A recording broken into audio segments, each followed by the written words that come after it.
بسم اللہ الرحمن الرحیم۔ ہسٹری آف ویسٹرن فلاسفی کا ہم مطالعہ کر رہے تھے، یعنی مغرب کے جو نامور فلسفی ہو گزرے ہیں ان کے افکار و نظریات کیا تھے، بس یہ دیکھنے کے لیے کہ لوگوں نے کس طرح سے سوچا ہے، اور خاص طور پہ جب مغرب میں مذہب کے خلاف ایک داعیہ پیدا ہوا، ایک جو ہے وہ تحریک پیدا ہوئی اینٹی ریلیجن، وہ بھی پادریوں کی حرکات کی وجہ سے لوگ مذہب سے بدظن ہو گئے، تو پھر انہوں نے مسئلے کا حل کیسے نکالا چیزوں کو سمجھنے کے لیے، کیونکہ جب تک مذہب تھا تو مذہب ہی سب کچھ بتا رہا تھا کہ یہ ایسے ہے یہ ایسے ہے۔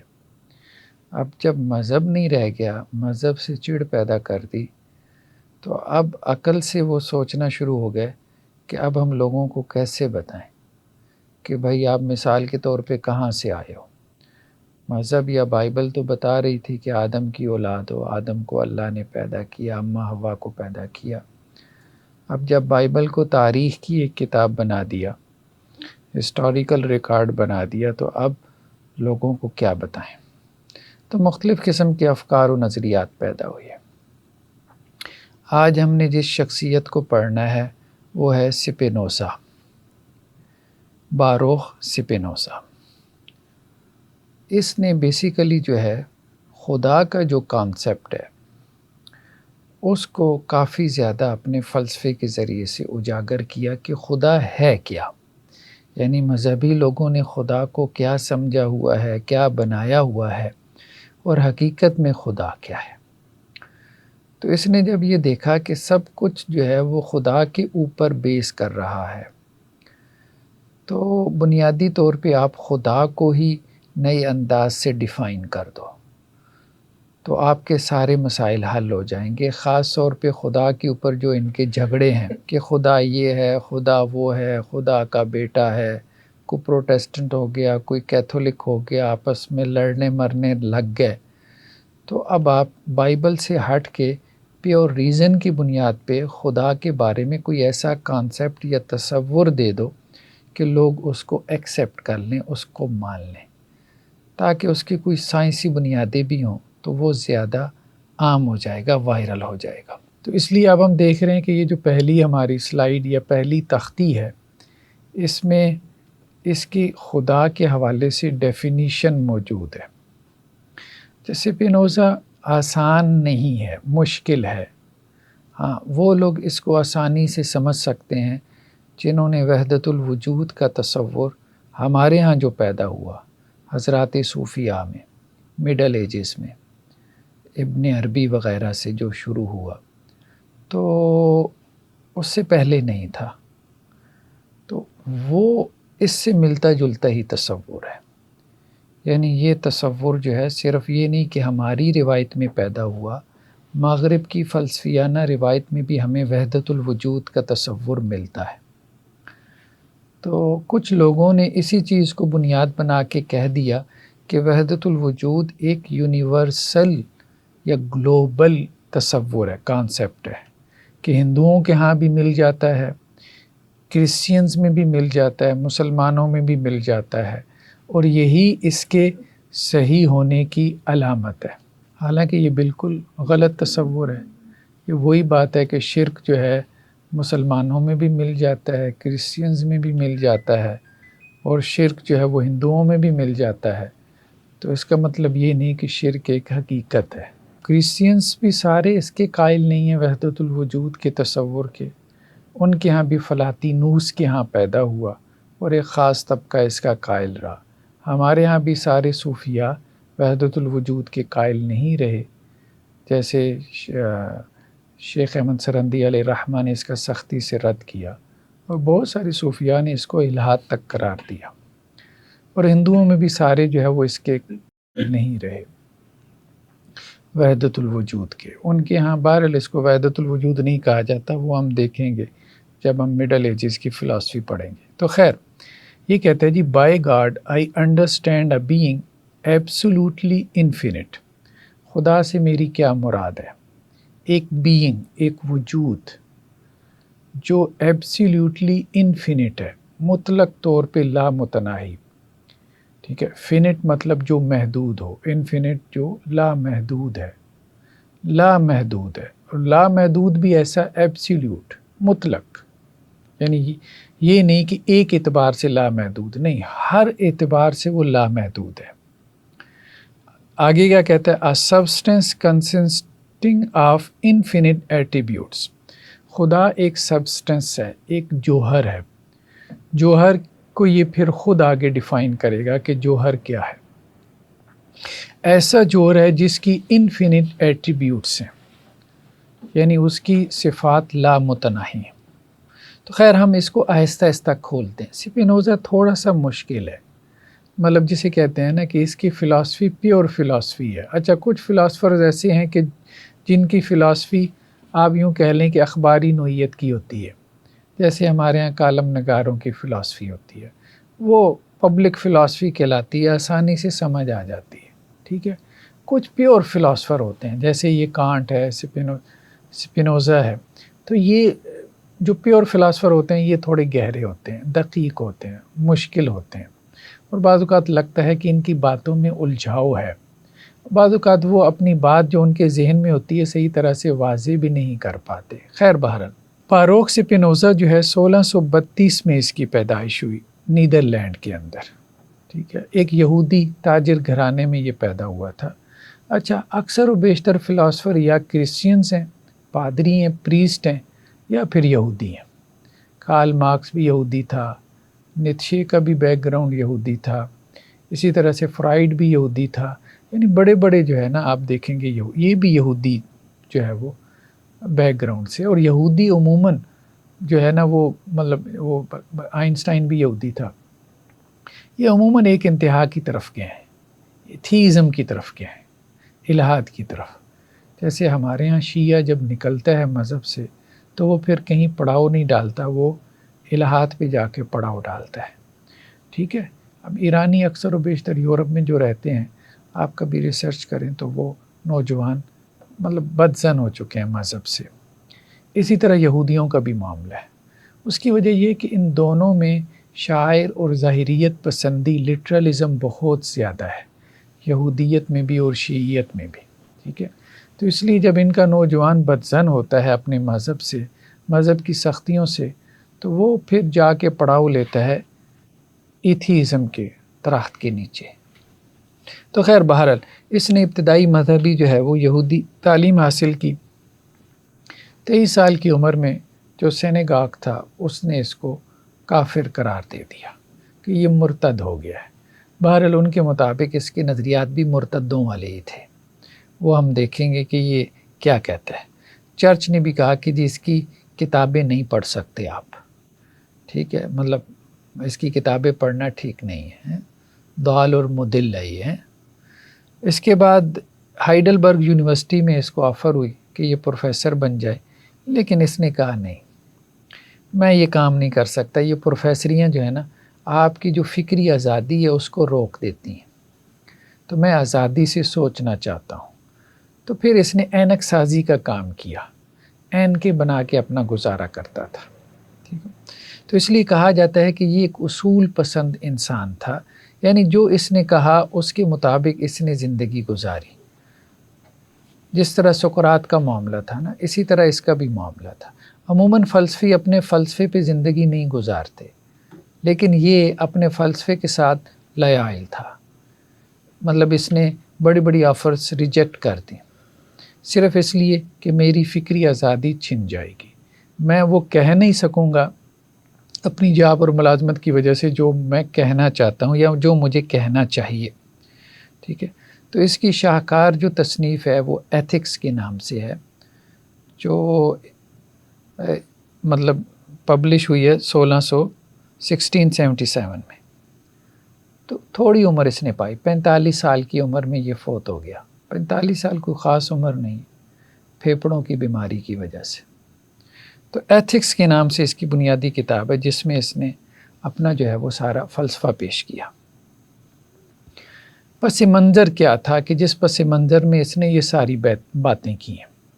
ایک طرف تو ہم دیکھتے ہیں کہ سائنس کا دورہ یعنی اس کے زمانے میں گلیلیو، نیوٹن، اسی طرح سے اور مطلب ڈیکارٹ وغیرہ، ان کے جو سائنسی نقطۂ نظر تھے وہ اپنے عروج پر تھے۔ کوئی ریشنلزم کی بات کر رہا تھا، کوئی امپیریسزم کی بات کر رہا تھا، یعنی کوئی یہ کہہ رہا تھا کہ عقل کے ذریعے سے ہم حقیقت تک، ریالٹی تک پہنچ سکتے ہیں، کوئی یہ کہہ سکتا تھا کہ تجربے کے ذریعے سے، 5 سینسز، حواس کے ذریعے سے ہم ریالٹی تک پہنچ سکتے ہیں، ٹھیک ہے۔ تو یہ ایک طرف مطلب یہ سائنس والے لوگ تھے جو اپنے اپنے افکار اور نظریات دے رہے تھے۔ دوسری طرف مذہبی لوگ تھے، مذہبی لوگ آپس میں لڑ رہے تھے۔ مذہبی لوگوں میں جیسے 2 بڑے فرقے بن گئے تھے، پروٹسٹنٹ اور کیتھولکس، ان میں جنگیں ہو رہی تھی، تو وہ اپنی اس لڑائی میں لگے ہوئے تھے، ایک دوسرے کو مرتد قرار دینے میں لگے ہوئے تھے۔ اب اس کے سامنے 2 بڑے سوال تھے۔ ایک یہ تھا کہ کیا فلسفہ جو ہے مطلب ہم اس کو ریاضی کی طرح قطعی بنا سکتے ہیں؟ یہ ایک بڑا سوال تھا، یعنی جس طرح ریاضی جو ہے اس کے بارے میں کوئی شک اور شبہ نہیں ہے، ریاضی 2+2=4، تو اس کو یہ سوال درپیش آیا کہ فلسفہ بھی اگر ریاضی کی طرح ہو جائے تو کسی کا اختلاف نہ رہے، یعنی ابھی تک فلسفے میں اختلاف تھا، ہر فلسفی اپنا نیا فلسفہ لے کے آ جاتا تھا، یہی تو مسئلہ چل رہا تھا، تو اب کون کس کے فلسفے کو مانے، ٹھیک ہے۔ تو اس نے کہا اگر یہ فلسفہ ریاضی کی طرح قطعی ہو جائے تو سارے اس کو مان لیں گے، تو اس نے کہا میں یہ کام کروں گا، میں فلسفے کو ریاضی کی زبان میں بیان کروں گا تاکہ کوئی فلسفے کا انکار ہی نہ کر سکے اور وہ کہے کہ بس یہی حقیقت ہے، جیسے 2+2=4، کوئی اس کا انکار نہیں کر پاتا، مطلب یہ ایک اس کو سوال تھا۔ دوسرا ایسے یہ سوال درپیش تھا کہ مذہب اور سائنس کیا ہم ان کو ایک کر سکتے ہیں، ٹھیک ہے، یعنی سائنس والے یہ گلیلیو، نیوٹن، یہ لوگ اپنی طرف جو ہے وہ لگے ہوئے تھے اور دوسری طرف مذہب والے جو ہے وہ اپنی طرف لگے ہوئے تھے، تو کیا ان دونوں میں جو ہے وہ مطلب بائبل کچھ کہہ رہی تھی اور یہ سائنسٹسٹ جو آبزرویشن کی بنیاد پہ کچھ کہہ رہے تھے، تو کیا اس میں کوئی ریکنسیلیشن ہو سکتی ہے دونوں میں، ریلیجن اینڈ سائنس میں؟ یہ ایک دوسرا اس کا جو ہے وہ سوال تھا۔ پہلے سوال کا اس نے یہ جواب دیا کہ فلسفے کو ہم کیسے قطعی بنا سکتے ہیں، سرٹن بنا سکتے ہیں نا۔ اس نے کہا کہ اگر ہم جیومیٹریکل میتھڈ استعمال کریں، جیومیٹری والا، جیومیٹری کے جو اس وقت اصول تھے جو اقلیدس سے، یوکلیڈس سے چلے آ رہے تھے، اس نے کہا اگر وہ ہم اصول، پرنسپل استعمال کریں تو اس کے ذریعے سے ہم فلسفے کو جو ہے وہ قطعی اور سرٹن بنا سکتے ہیں۔ تو ہم ایسا کرتے ہیں کہ اقلیدس کی جو جیومیٹری ہے، ٹھیک ہے، یا جیومیٹریکل میتھڈ کے ذریعے سے ہم میٹا فزکس کو، ایتھکس کو، تھیالوجی کو سمجھتے ہیں۔ تھیالوجی مین مطلب خدا، الہیات، میٹا فزک مابعد طبیعات، اخلاقیات، یعنی ریاضی کی زبان میں، جیومیٹری کی زبان میں آپ اخلاق کو بیان کریں، مطلب اس کا آئیڈیا دیکھیں نا، خدا کو آپ ریاضی سے ثابت کریں، ٹھیک ہے، میتھ سے آپ خدا کو ثابت کریں، اخلاق کو آپ میتھ سے ثابت کریں، ٹھیک ہے، اخلاقیات کو آپ، میٹا فزکس کو جتنے مابعد الطبیعی امور ہیں جن کو مانا جاتا ہے وہ آپ میتھ سے ثابت کر دیں۔ تو اس نے کہا میں یہ کام کروں گا، جیومیٹریکل میتھڈ سے یہ کام کروں گا۔ دوسرا سوال اس نے کہا کہ خدا اور مطلب دوسرا سوال یہ تھا نا کہ سائنس اور ریلیجن کو ہم کیسے متحد کر سکتے ہیں۔ اس نے کہا دیکھو، ریلیجن کی بنیاد خدا ہے، سائنس کی بنیاد نیچر ہے، ٹھیک ہے، یعنی ریلیجن میں آپ خدا کو اسٹڈی کرتے ہو، خدا ہی سب سے اہم نقطہ ہے مذہب کے اندر، ریلیجن سارا خدا کے گرد گھوم رہا ہے، اور سائنس جو ہے وہ نیچر کو اسٹڈی کر رہی ہے، نیچر مین یہ سارے آپ کے لاز آف نیچر، ٹھیک ہے، طبیعت، اس کو جو ہے وہ اسٹڈی کر رہی ہے۔ تو اس نے کہا بیسیکلی یہ دونوں ایک ہی ہیں، یہ 2 مختلف چیزیں ہیں ہی نہیں، خدا اور نیچر ایک ہی کائن، ایک ہی سکے کے 2 رخ ہیں، ٹھیک ہے۔ تو چلو جی دونوں متحد ہو گئے، ٹھیک، لیکن یہ بات اس نے اتنے سادہ طریقے سے نہیں کی، اس نے اس کے لیے پورا جو ہے وہ فلسفہ بنایا، مطلب جس کو ہم سمجھنے کی کوشش کریں گے۔ اس لیے جب اس نے کہا کہ مذہب اور خدا جو ہے یہ دونوں ایک ہی مطلب مذہب اور سائنس، یا آپ کہہ لیں کہ جی خدا اور نیچر، دونوں ایک ہی کائن کے دو سکے ہیں، یا ایک ہی کائن کے یا ایک ہی سکے کے دو رخ ہیں. تو اس نے کہا کہ اب مذہب کو عقل سے سمجھنا یہ ضروری ہو گیا ہے. ٹھیک ہے، اس کی وجہ یہ ہے کہ مذہب بھی بیسیکلی جو ہے وہ سائنسی کا دوسرا رخ ہے. اب اس نے اس کو کیسے بنایا، ہم اس کی طرف جو ہے وہ چلتے ہیں. تو بہر اب اس نے جو سسٹم پیش کیا نا، وہ کیا کرتا ہے، سب سے پہلے تو وہ چیزوں کو جو ہے وہ ڈیفائن کرتا ہے، مطلب ڈیفینیشن اپنی بناتا ہے چیزوں کے لیے نا. اب ڈیفینیشن وہ کوشش کرتا ہے کہ بہت کلیئر ہو، پریسائز ہو. ٹھیک ہے، اور اس ڈیفینیشن میں وہ اپنی ویکیبلری بلڈ کرتا ہے، مطلب ایک ویکیبلری ہے اس کی ہے، وہ بتاتا ہے یہ لفظ ہے اس کا یہ معنی ہے، یہ لفظ ہے اس کا یہ معنی ہے. ٹھیک ہے، مطلب اپنی اس نے ایک ڈکشنری بنا لی نا. سب سے پہلے تو اس نے اپنی ایک ڈکشنری بنائی، ایک ویکیبلری بنائی. اس ڈکشنری کے ذریعے سے اس نے چیزوں کو کیا کیا، ڈیفائن کرنا شروع کیا. دوسرے مرحلے میں وہ آتا ہے ایگزیمز پہ، یعنی وہ یہ کہتا ہے کہ سیلف ایویڈنٹ ٹروتھس ہیں، یعنی ایسے ٹروتھ، ایسی سچائیاں جن کو ثابت کرنے کے لیے کسی دلیل کی ضرورت نہیں ہے. 2 + 2 = 4، اس کو ثابت کرنے کے لیے کوئی دلیل دینے کی ضرورت نہیں ہے. تو دوسرے نمبر پہ وہ آتا ہے ایگزیمز کے اوپر، یعنی سیلف ایویڈنٹ ٹروتھس جنہیں کہتے ہیں. ہمارے ہاں منطق میں اس کو بدیہی سچائیاں کہہ دیتے تھے. ٹھیک ہے، تو وہ کہتا ہے کہ جی کوئی عقل مند ان کا انکار نہیں کرتا. پھر اس کے بعد وہ آتا ہے پروپوزیشن کی طرف، یعنی تھیرمز جو ہے جن کو وہ لاجیکلی ڈرائیو کرتا ہے. پھر چوتھے نمبر پہ وہ آتا ہے ان کی پروفز کی طرف. ٹھیک ہے، پھر 5ویں نمبر پہ وہ آتا ہے ان کی ایڈیشنل ایکسپلینیٹری نوٹس کی طرف. مثال کے طور پہ اب اس نے ایک لفظ لے لیا نا، ہم نے کہا کہ اس نے خدا کو ڈیفائن کیا کہ خدا ایک سبسٹنس ہے. ٹھیک ہے، سبسٹنس کو ہم اردو میں کہتے ہیں جوہر. تو اب جوہر کیا چیز ہے؟ جوہر وہ نہیں جو میرے ذہن میں آ رہا ہے، آپ کے ذہن میں آ رہا ہے کہ جوہر کسے کہتے ہیں. مثال کے طور پہ ہم یہ کہیں کہ ہر چیز کا جوہر کیا ہے، ایٹم ہے. مثال کے طور پہ ہمارے ذہن میں یہی آئے گا، آج کل جو سائنس کے زمانے میں رہتا ہے تو ہم یہی کہیں گے کہ ہر چیز ایٹموں سے مل کے بنی ہوئی ہے. تو جوہر کیا ہے؟ ایٹم ہے. ایٹم کی مختلف صورتیں ہیں، ہم سب ہیں، یہ درخت، پتھر، انسان، یہ سب کچھ، حیوان، چرند پرند. ٹھیک ہے، ایٹمز میں مختلف صورتیں اختیار کر لیں تو ہر چیز کی اصل یا مادے کی اصل یا میٹر کی اصل کیا ہے؟ ایٹم ہے. ٹھیک، ہم یہ بات کہیں گے.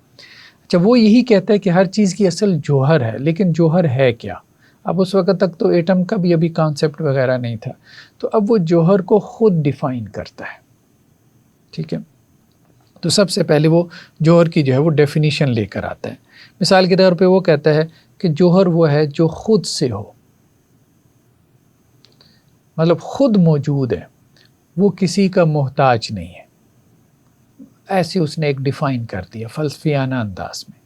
جو کسی کا محتاج ہے وہ جوہر نہیں ہو سکتا. ٹھیک ہے، اب اس کے بعد جو ہے وہ دوسرے نمبر پہ آتا ہے کہ اب ایگزیمز کیا ہیں. اس نے کہا کہ ایگزیم یہ ہے کہ ہر چیز یا تو خود ہے یا کسی کے سبب سے ہے، کسی کی وجہ سے ہے. چونکہ میڈیول پیریڈ کے اندر بھی، مڈل ایجز میں بھی یہی ہوتا تھا کہ وجود کی 2 قسمیں ہیں، ایک واجب الوجود ہے، ایک ممکن الوجود ہے. نیسیسری بینگ ہے. ٹھیک ہے، نیسیسری بینگ وہ ہے جو خود سے ہے، اور ممکن الوجود وہ ہے جو دوسری کے اوپر ڈیپینڈنٹ ہے. تو خدا کو نیسیسری بینگ کہہ دیتے تھے، اور باقی ساری کریچر کو جو ہے وہ ممکن الوجود کہہ دیتے تھے، یعنی جس کا وجود پاسبل ہے، امکان ہے. تو اس نے بھی یہی کہا، اس نے کہا بھائی جو ہے جوہر جو ہے ہر چیز خود سے ہے یا کسی اور سے ہے. تو جوہر وہ ہے جو خود سے ہو. ٹھیک ہے، کسی اور سے نہ ہو. تو اصول یہی ہے کہ کوئی تیسری صورت نہیں ہے. ایگزیم کیا ہے کہ 2 ہی صورتیں ممکن ہیں. جیسے وہ کہتے تھے واجب الوجود ہے یا ممکن الوجود ہے، کوئی تیسری صورت نہیں ہے. ممتنع الوجود ویسی انہوں نے بنا لیا، لیکن وہ کوئی چیز نہیں. ٹھیک، تیسرا اس نے اس کی جو ہے وہ پروپوزیشن کی طرف آیا، یعنی اس نے نتیجہ یہی نکالا اس کا کہ جوہر صرف ایک ہو سکتا ہے، جو خود سے ہو وہ صرف ایک ہو سکتا ہے. ٹھیک ہے، پروف اس کا کیا ہے؟ کیونکہ اگر وہ 2 ہوں گے تو یہ پاسبل نہیں ہے، وہ ایک تیسری چیز کے محتاج ہوں گے، تو یہ پاسبل نہیں ہے. ٹھیک، پھر اس کی وہ مزید ایکسپلینیشن کرتا ہے. خیر بہرحال ہم اس چیز کو جو ہے وہ آہستہ آہستہ کھولتے ہیں اس کے فلسفے کی طرف. سب سے پہلے ہم اس کی کچھ اصطلاحات کو، ٹرمز کو اگر ہم سمجھ لیں اس کی بات کو سمجھنے کے لیے. سبسٹنس کے بارے میں اس نے کہا کہ یہ وہ بنیادی حقیقت ہے کہ جو کسی دوسری چیز کے بغیر خود اپنے وجود سے قائم ہو. یعنی اس کو سمجھنے کے لیے کسی دوسری چیز کی ضرورت نہیں ہے، یہ خود اپنے آپ علت ہے، یہ اپنے وجود کے لیے کسی دوسری چیز کی محتاج نہیں ہے. ہم سب جو ہے نا، مثال کے طور پہ ہم اچھا اس نے وجود کی 3 سطحیں کی ہیں، وجود کے 3 لیولز ہیں. سب سے پہلے سبسٹنس ہے، اس کے بعد ایٹریبیوٹس ہیں، اس کے بعد موڈز ہیں. ٹھیک ہے، سبسٹنس ہر چیز کی اصل ہے. ایٹریبیوٹ جسے آپ یعنی جوہر ہے، ایٹریبیوٹس اس کی صفات ہیں، موڈز اس کے حالات ہیں. ٹھیک ہے، سبسٹنس جو ہے اس کی لامتناہی صفات ہیں. ایک سبسٹنس ہے. سبسٹنس بھی کیا چیز، اب سبسٹنس کیا چیز، اگر آپ اس کو بھی تھوڑا سا کھولیں نا مزید، وہ کہتے ہیں سبسٹنس بیسیکلی کوناٹس ہے. کوناٹس کیا چیز ہے، مطلب اس نے اپنی ایک پوری ڈکشنری بنائی ہے. اس نے اپنی ایک پوری ڈکشنری پہلے بنائی، چیزوں کو ڈیفائن کیا، اس کے بعد اس نے کہا کہ جی دیکھو میتھ کی طرح میں نے سب کچھ ثابت کر دیا. لیکن وہ صرف اس کی ڈکشنری میں ہی میتھ کی طرح سب کچھ ثابت ہوتا ہے. یعنی پہلے آپ کو اس کی ڈکشنری پڑھنی پڑتی ہے اور اس کی نظر سے سب کچھ دیکھنا پڑتا ہے. ٹھیک ہے، پھر وہ سب کچھ میتھس کی طرح ثابت ہو جاتا ہے. سبسٹنس کیا ہے؟ کوناٹس. کوناٹس کیا ہے؟ کوناٹس یہ ہے کہ ہر شے اپنی بقا کی کوشش میں ہے، سروائیول کی کوشش میں ہے. ہر چیز یہ چاہتی ہے کہ وہ باقی رہے. ٹھیک ہے، اور وہ گرو کرے، نمو پائے. ٹھیک ہے، مطلب اپنی زندگی کو وہ باقی رکھنا چاہتی ہے. تو یہ کوناٹس ہے، یہ بیسیکلی ایسنس ہے. ایسنس کی جو ہے وہ آگے 2 ایٹریبیوٹس، ویسے تو ایٹریبیوٹس اس کی جو ہے وہ لامتناہی ہیں، انفینٹ ایٹریبیوٹس ہیں ایسنس کے. لیکن اس کی 2 ایٹریبیوٹس جو ہیں، ایک جسے وہ کہتا ہے تھاٹ اور دوسرا ایکسٹینشن. ٹھیک ہے، تو تھاٹ اور ایکسٹینشن ایسی ہیں ایٹریبیوٹ جو ہماری پرسیپشن میں آ سکتی ہیں. یہ آہستہ آہستہ اس کے فلسفے پہ گرپ آئے گی، ابھی شروع میں نہیں آئے گی. ٹھیک ہے، بس ابھی آپ یوں سمجھیں کہ یہ چیزیں آپ اپنی میموری کا حصہ بنائیں، جو باتیں ہم کر رہے ہیں. آخر میں جا کے یہ پورا ایک نظام بن جائے گا جس میں ہر جز جب آپ رکھیں گے تو آپ کو اس کی بات جو ہے وہ صحیح طرح سے کلیئر آئے گی. ابھی مطلب اس کے پارٹیکولرز ہم اس کے فلسفے کے ہم سمجھ رہے ہیں. ٹھیک ہے، یا آپ کہہ لیں اس کی ویکیبلری ہم سمجھنے کی کوشش کر رہے ہیں. تو بیسیکلی آپ یوں کہیں کہ وجود کی 3 سطحیں ہیں، 3 لیول ہیں. سب سے پہلی سطح کیا ہے؟ سبسٹنس ہے، جوہر ہے. جوہر کی ایٹریبیوٹس ہیں، ایٹریبیوٹس کے موڈز ہیں. ٹھیک ہے، سبسٹنس کو سمجھیں، ایٹریبیوٹ صفات کو سمجھیں، موڈز یعنی اس کی حالتوں کو سمجھیں. ایک مثال میں دے دیتا ہوں تاکہ چیزوں کو پکڑنے میں آسانی رہے، اس کی بات کو مثال سے سمجھنے میں تھوڑی آسانی رہے گی. جیسے سمندر، مثال کے طور پہ سمندر ایک جوہر ہے. سمندر ایک جوہر ہے. ٹھیک ہے، اس کی صفات کیا ہیں؟ اس کی صفات میں مثال کے طور پہ جو ہے وہ پانی ہے. ٹھیک ہے، سمندر کا پانی کے بغیر تو کوئی تصور نہیں ہے نا. ٹھیک ہے، تو یہ صفات اس کا لازمی حصہ ہوتی ہیں، اس چیز کا لازمی حصہ ہوتی ہیں. اس سے بغیر اس شے کا کوئی تصور نہیں ہوتا. تو سمندر کی صفت مثال کے طور پہ پانی ہے. پانی کی حالات، اس کے موڈز کیا ہیں؟ لہر ہے، بوند ہے. ٹھیک ہے، اب لہر پیدا ہوتی ہے، ختم ہو جاتی ہے، لیکن لہر کا وجود پانی کے بغیر نہیں ہے، اور پانی کا وجود جوہر کے بغیر نہیں، یعنی سمندر کے بغیر نہیں ہے. تو سمندر جو ہے یعنی اس کی جو صفت ہے پانی، اس کا ظہور لہروں کی صورت میں ہوتا ہے. لہر پیدا ہو کے ختم ہو جاتی ہے، پانی باقی رہتا ہے. تو اس کا مطلب یہ ہے کہ پانی سمندر کی لازمی صفت ہے، اس کو آپ سمندر سے علیحدہ نہیں کر سکتے، وہ دونوں لازم و ملزوم ہے، یعنی سمندر کی ذات اور پانی اس کی صفت۔ لیکن لہر جو ہے ایک عارضی چیز ہے، وہ پیدا ہو کے ختم ہو سکتی ہے۔ پانی کی بوند ایک عارضی چیز ہے، وہ پیدا ہو کے ختم ہو سکتی ہے، ٹھیک ہے۔ تو لہروں کی صورت میں جو ہے وہ سمندر اپنا اظہار کرتا ہے، ظاہر ہوتا ہے، یا سمندر کی جو صفت ہے پانی، وہ لہروں کی صورت میں ہمیں دکھتی ہے۔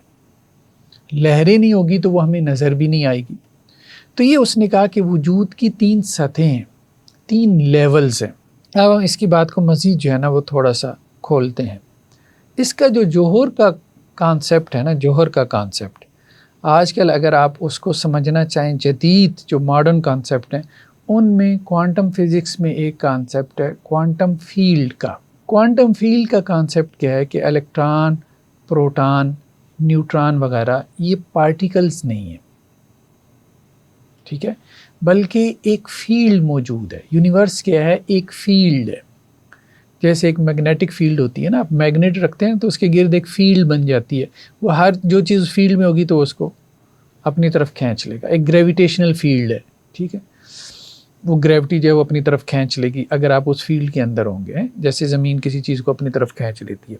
اسی طرح کوانٹم فیلڈ ہے، یعنی پوری یونیورس ایک فیلڈ ہے، اس فیلڈ میں ارتعاش پیدا ہوتا ہے، وائبریشن ہوتی ہے۔ وہ وائبریشن جو ہے نا وہ بیسیکلی پروٹان، الیکٹران اور نیوٹران ہے، یہ علیحدہ کوئی پارٹیکلز نہیں ہے۔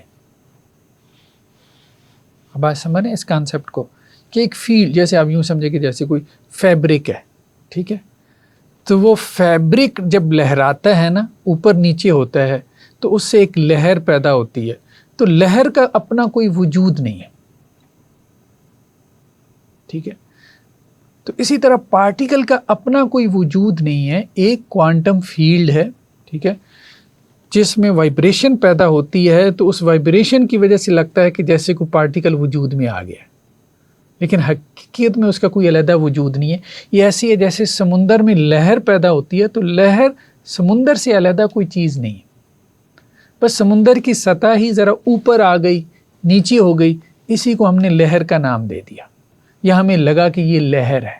تو یہ اس کا بس یہ کوانٹم فیلڈ تو ظاہری بات ہے، یہ کانسیپٹ تو آ جائے ہیں نا، وہ مطلب یہاں تک نہیں پہنچا ہوا تھا، مطلب اس سے ملتا جلتا اس کا کانسیپٹ ہے کہ ایسنس بھی بیسیکلی جو ہے، جیسے کوانٹم فیلڈ یونیورس کی بنیاد ہے آج کل وہ کہتے ہیں، ٹھیک ہے، ہر چیز کوانٹم فیلڈ ہے۔ مطلب دیکھیں نا، اصل میں سائنس والے پیچھے گئے نا، ہر چیز کی اصل کیا ہے؟ ایٹم ہے، ہم سب ایٹموں سے مل کے بنے، ہر چیز میں پیچھے جا کے ایٹم ہے، ایٹم میں پیچھے کیا ہے؟ پروٹان، الیکٹران، نیوٹران ہے مثال کے طور پہ۔ اب وہ کیا ہے؟ تو ہم کہا بیسیکلی تو وہ کچھ بھی نہیں ہے، کوانٹم فیلڈ ہے، ٹھیک ہے۔ کوانٹم فیلڈ کے ارتعاش کا نام پروٹان، الیکٹران اور نیوٹران ہے۔ تو اس کا مطلب یہ ہے کہ بیس سب کی سیم ہو گئی۔ تو یہ تو آج کل کے اعتبار سے انہوں نے یہ بات کہی نا، تو اس نے اس وقت تو اتنی سائنس ظاہری بات ہے ایڈوانس نہیں تھی، تو اس نے ایسنس سے کیا مراد لیا یا سبسٹنس سے اس نے کیا مراد لیا، وہ ہم آگے مزید جا کے اس کو کھولتے ہیں۔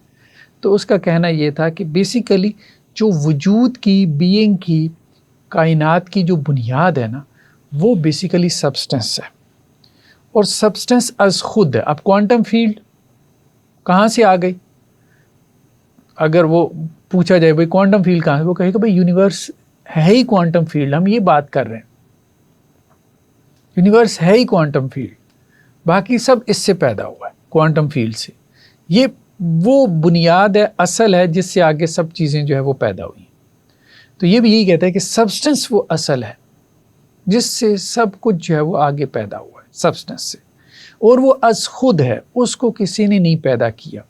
اس کی علت کیا ہے؟ اس کی کوئی علت نہیں، اس کو علت کی ضرورت ہی نہیں، ٹھیک ہے، وہ از خود ہی اپنی علت ہے۔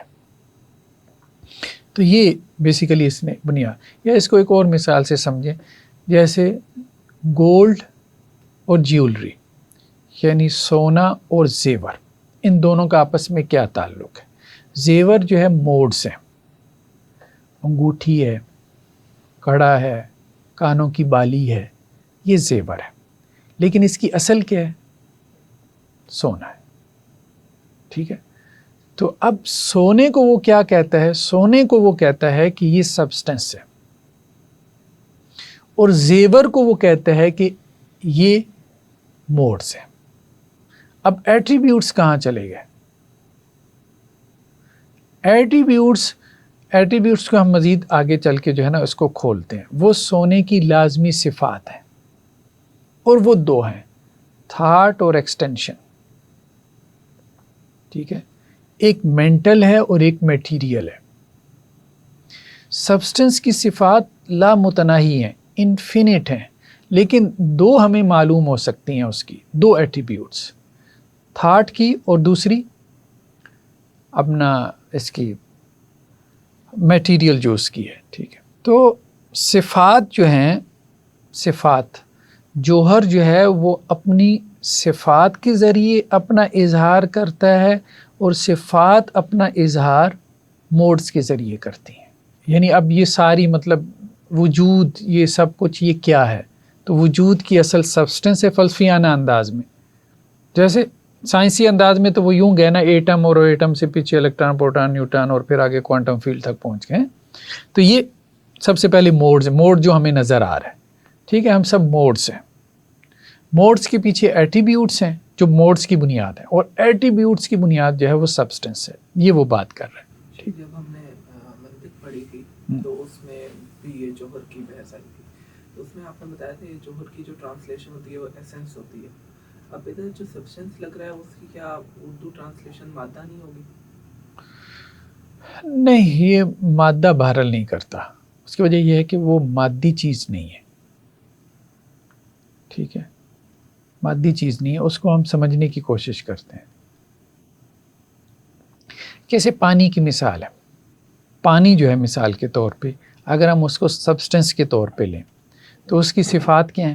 اس کی صفات ہیں کہ وہ گیلا ہوتا ہے. ٹھیک ہے. اب اس صفت کو آپ اس سے علیحدہ نہیں کر سکتے، اس کے گیلے پن کو.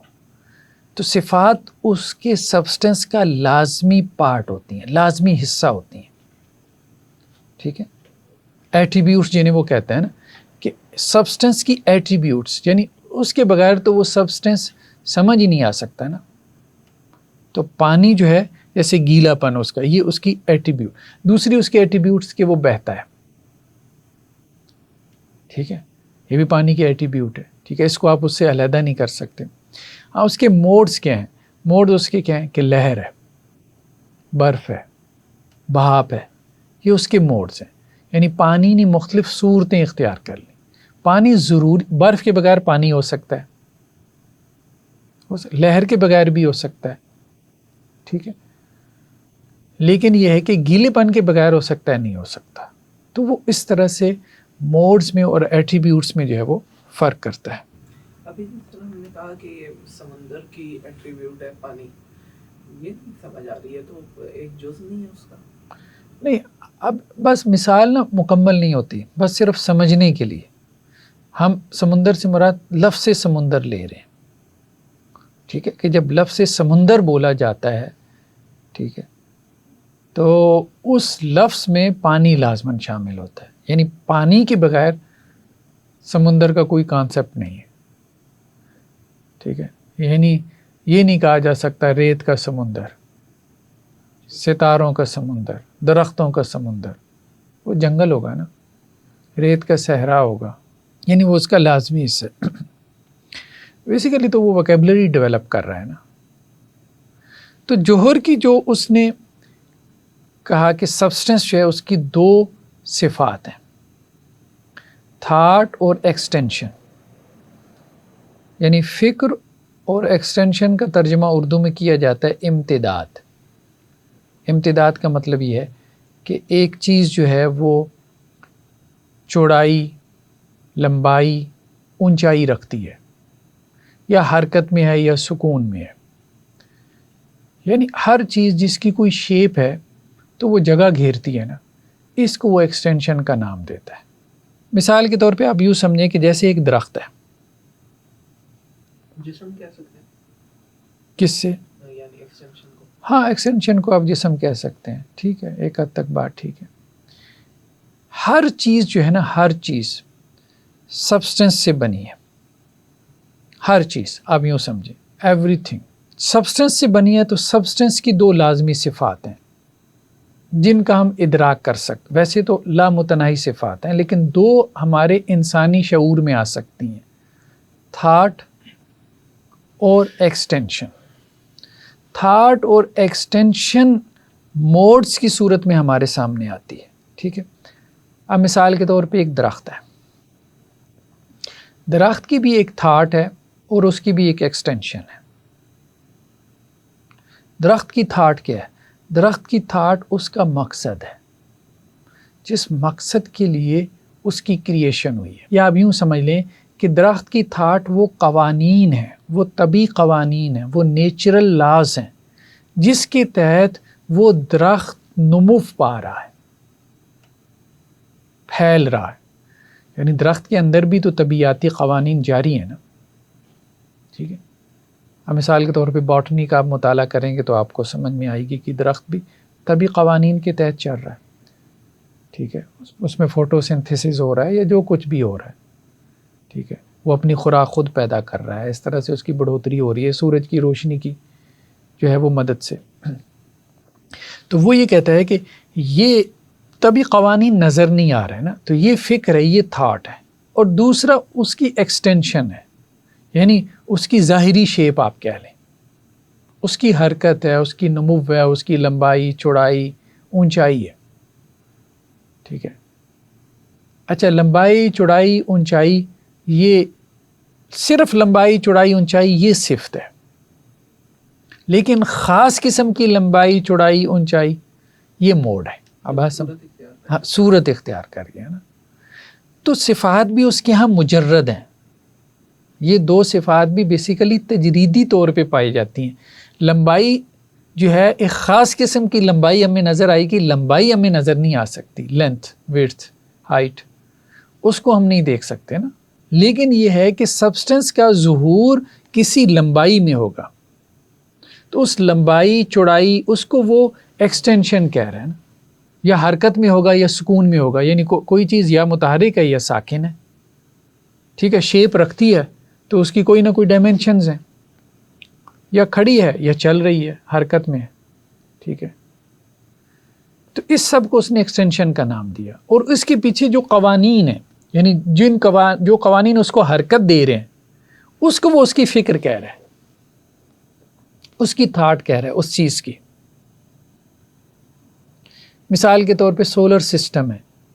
اب سولر سسٹم کی جو شیپ ہے، ٹھیک ہے، یہ اس کی ایکسٹینشن ہے. مطلب اس کے اندر 9 سیارے ہیں، جس طرح سے وہ رواج. اب جو اس کے پیچھے لاز ہیں، جن لاز کے تحت وہ سولر سسٹم جو ہے ایگزسٹ کر رہا ہے، یا سورج کے گرد سیارے جو ہے وہ گردش کر رہے ہیں، اور یہ سسٹم کلیپس نہیں ہو رہا، کامیابی سے چل، اس کو اس کی فکر کہہ رہے ہیں، تھاٹ کہہ رہے ہیں. یعنی طبعی قوانین کو وہ فکر کہہ رہے ہیں. تو ہر چیز جو ہے اس کی پہلے، یعنی جو جوہر ہے، جوہر کی دو صفات ہیں. یہ دو صفات جو ہے نا بیسیکلی اس جوہر کی دو لازمی صفات ہیں، اس کے بغیر وہ جوہر ایگزسٹ نہیں کر سکتا. تھاٹ اور پھر اس کی ایکسٹینشن.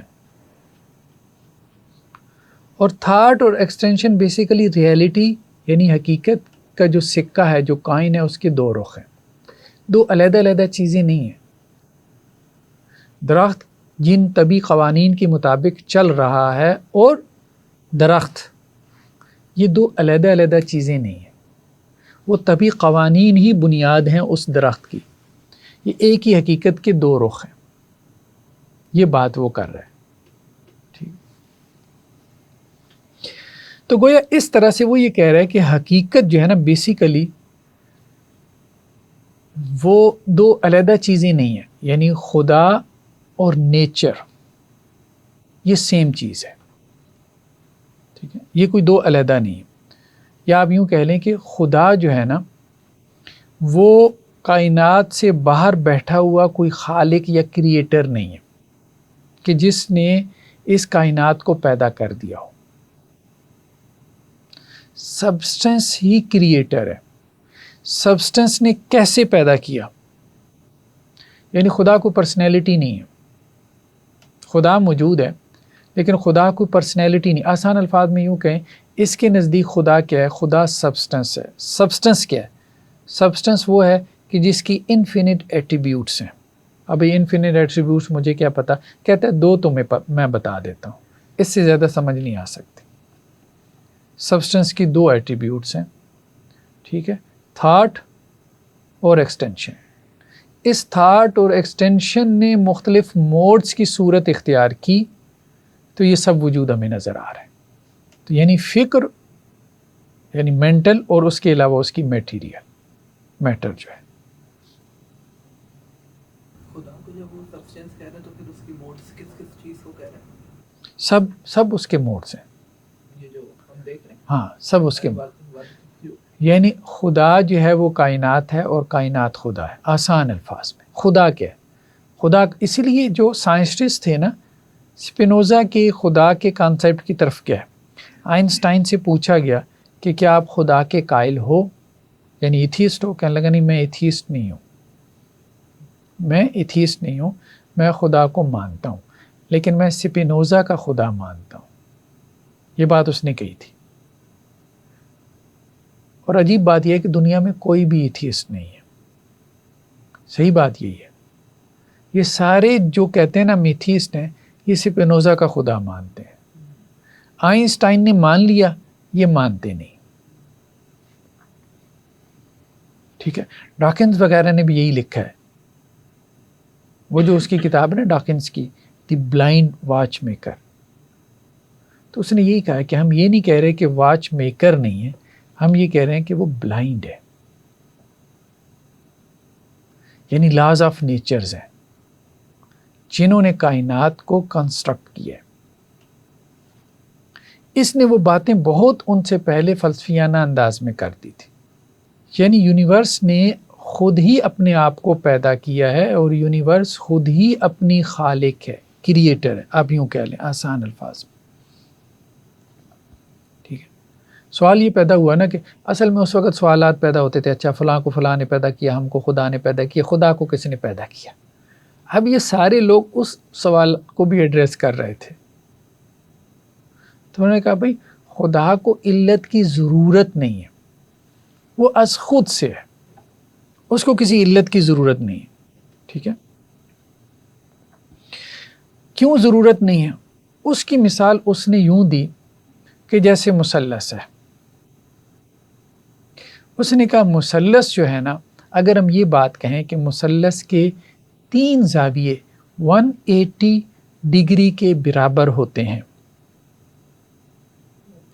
اگر کوئی ہم سے دلیل مانگے اس بات کی تو ہم کیا کہیں گے؟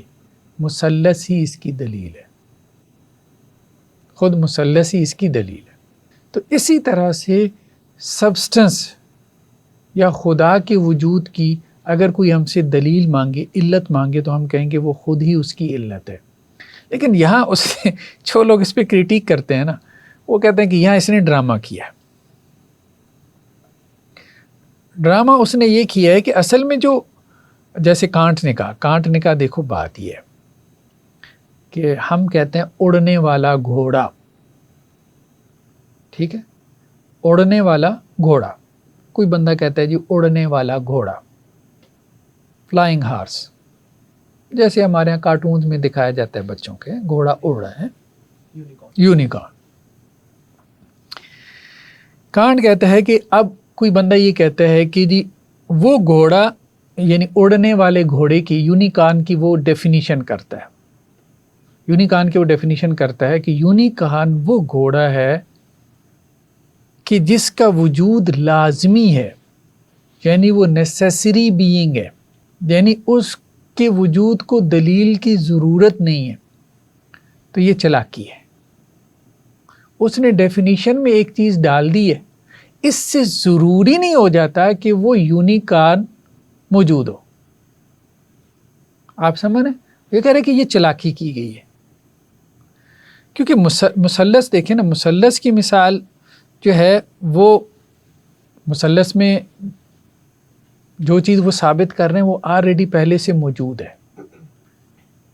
ٹھیک ہے. اس لیے اس کو ثابت کرنے کی ضرورت نہیں کہ اس کے 3 زاویے 180 ڈگری کے برابر ہوتے ہیں، تو وہ آلریڈی اس کے اندر پہلے سے موجود ہے، اس لیے اس کو ثابت کرنے کی ضرورت نہیں. لیکن جب آپ یہ کہتے ہو کہ سبسٹنس وہ ہے جس کی انفینٹ ایٹریبیوٹس ہیں اور دس، ٹھیک ہے، تو اب آپ کو ثابت کرنے کی ضرورت ہے یہ پہلے سے موجود ہے. یہ مطلب یہ کیسے ثابت ہو گیا کہ یہ پہلے سے موجود ہے؟ اب آپ کہہ رہے ہو کہ جی سبسٹنس وہ ہے جو نیسیسری بینگ ہے، جس کا ہونا لازم ہے. تو جب اس کا ہونا لازم ہے تو اس کی وجود کی ہم دلیل کیوں دیں؟ تو آپ نے اس کی ڈیفینیشن میں ایک چیز ڈال دی ہے نا، جیسے یونیکارن کی ڈیفینیشن میں آپ ڈال دیں کہ اس کا ہونا لازم ہے، تو اس سے اس کا ہونا لازم تو نہیں آ جاتا.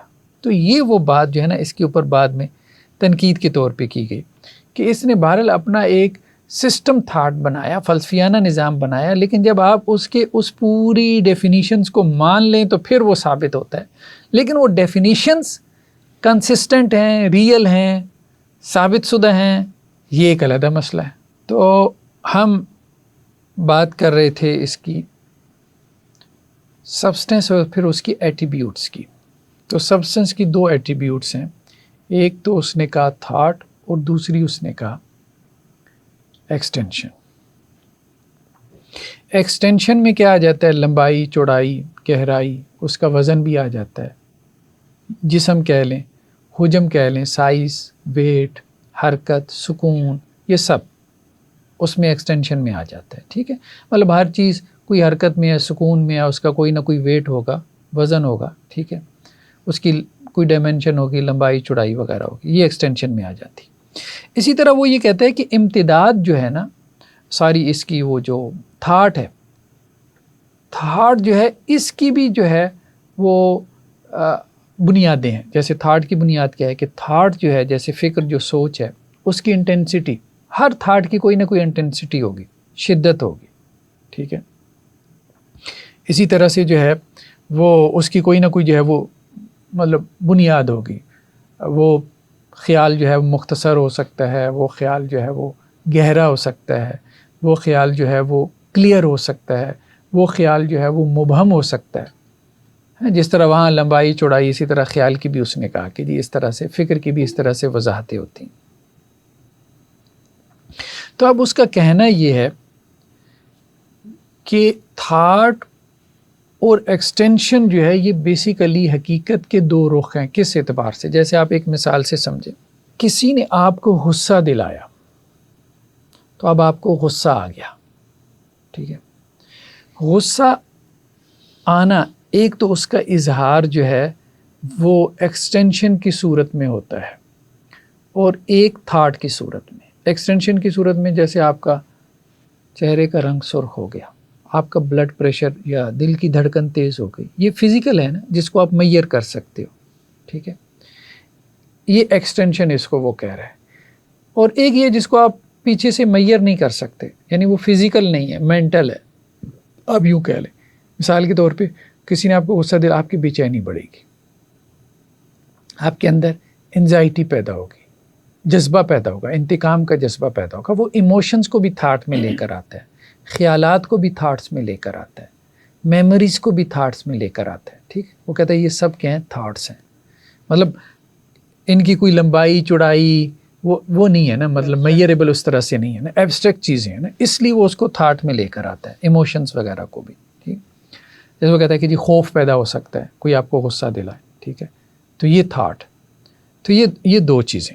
تو وہ یہ کہتا ہے کہ یہ جو غصہ پیدا ہو رہا ہے نا، ایک آپ کے اندر یعنی باطن میں اور ایک ظاہر میں، ایک فکر کی سطح پہ پیدا ہو رہا ہے، ایک جو ہے وہ جسم کی سطح پہ پیدا ہو رہا ہے.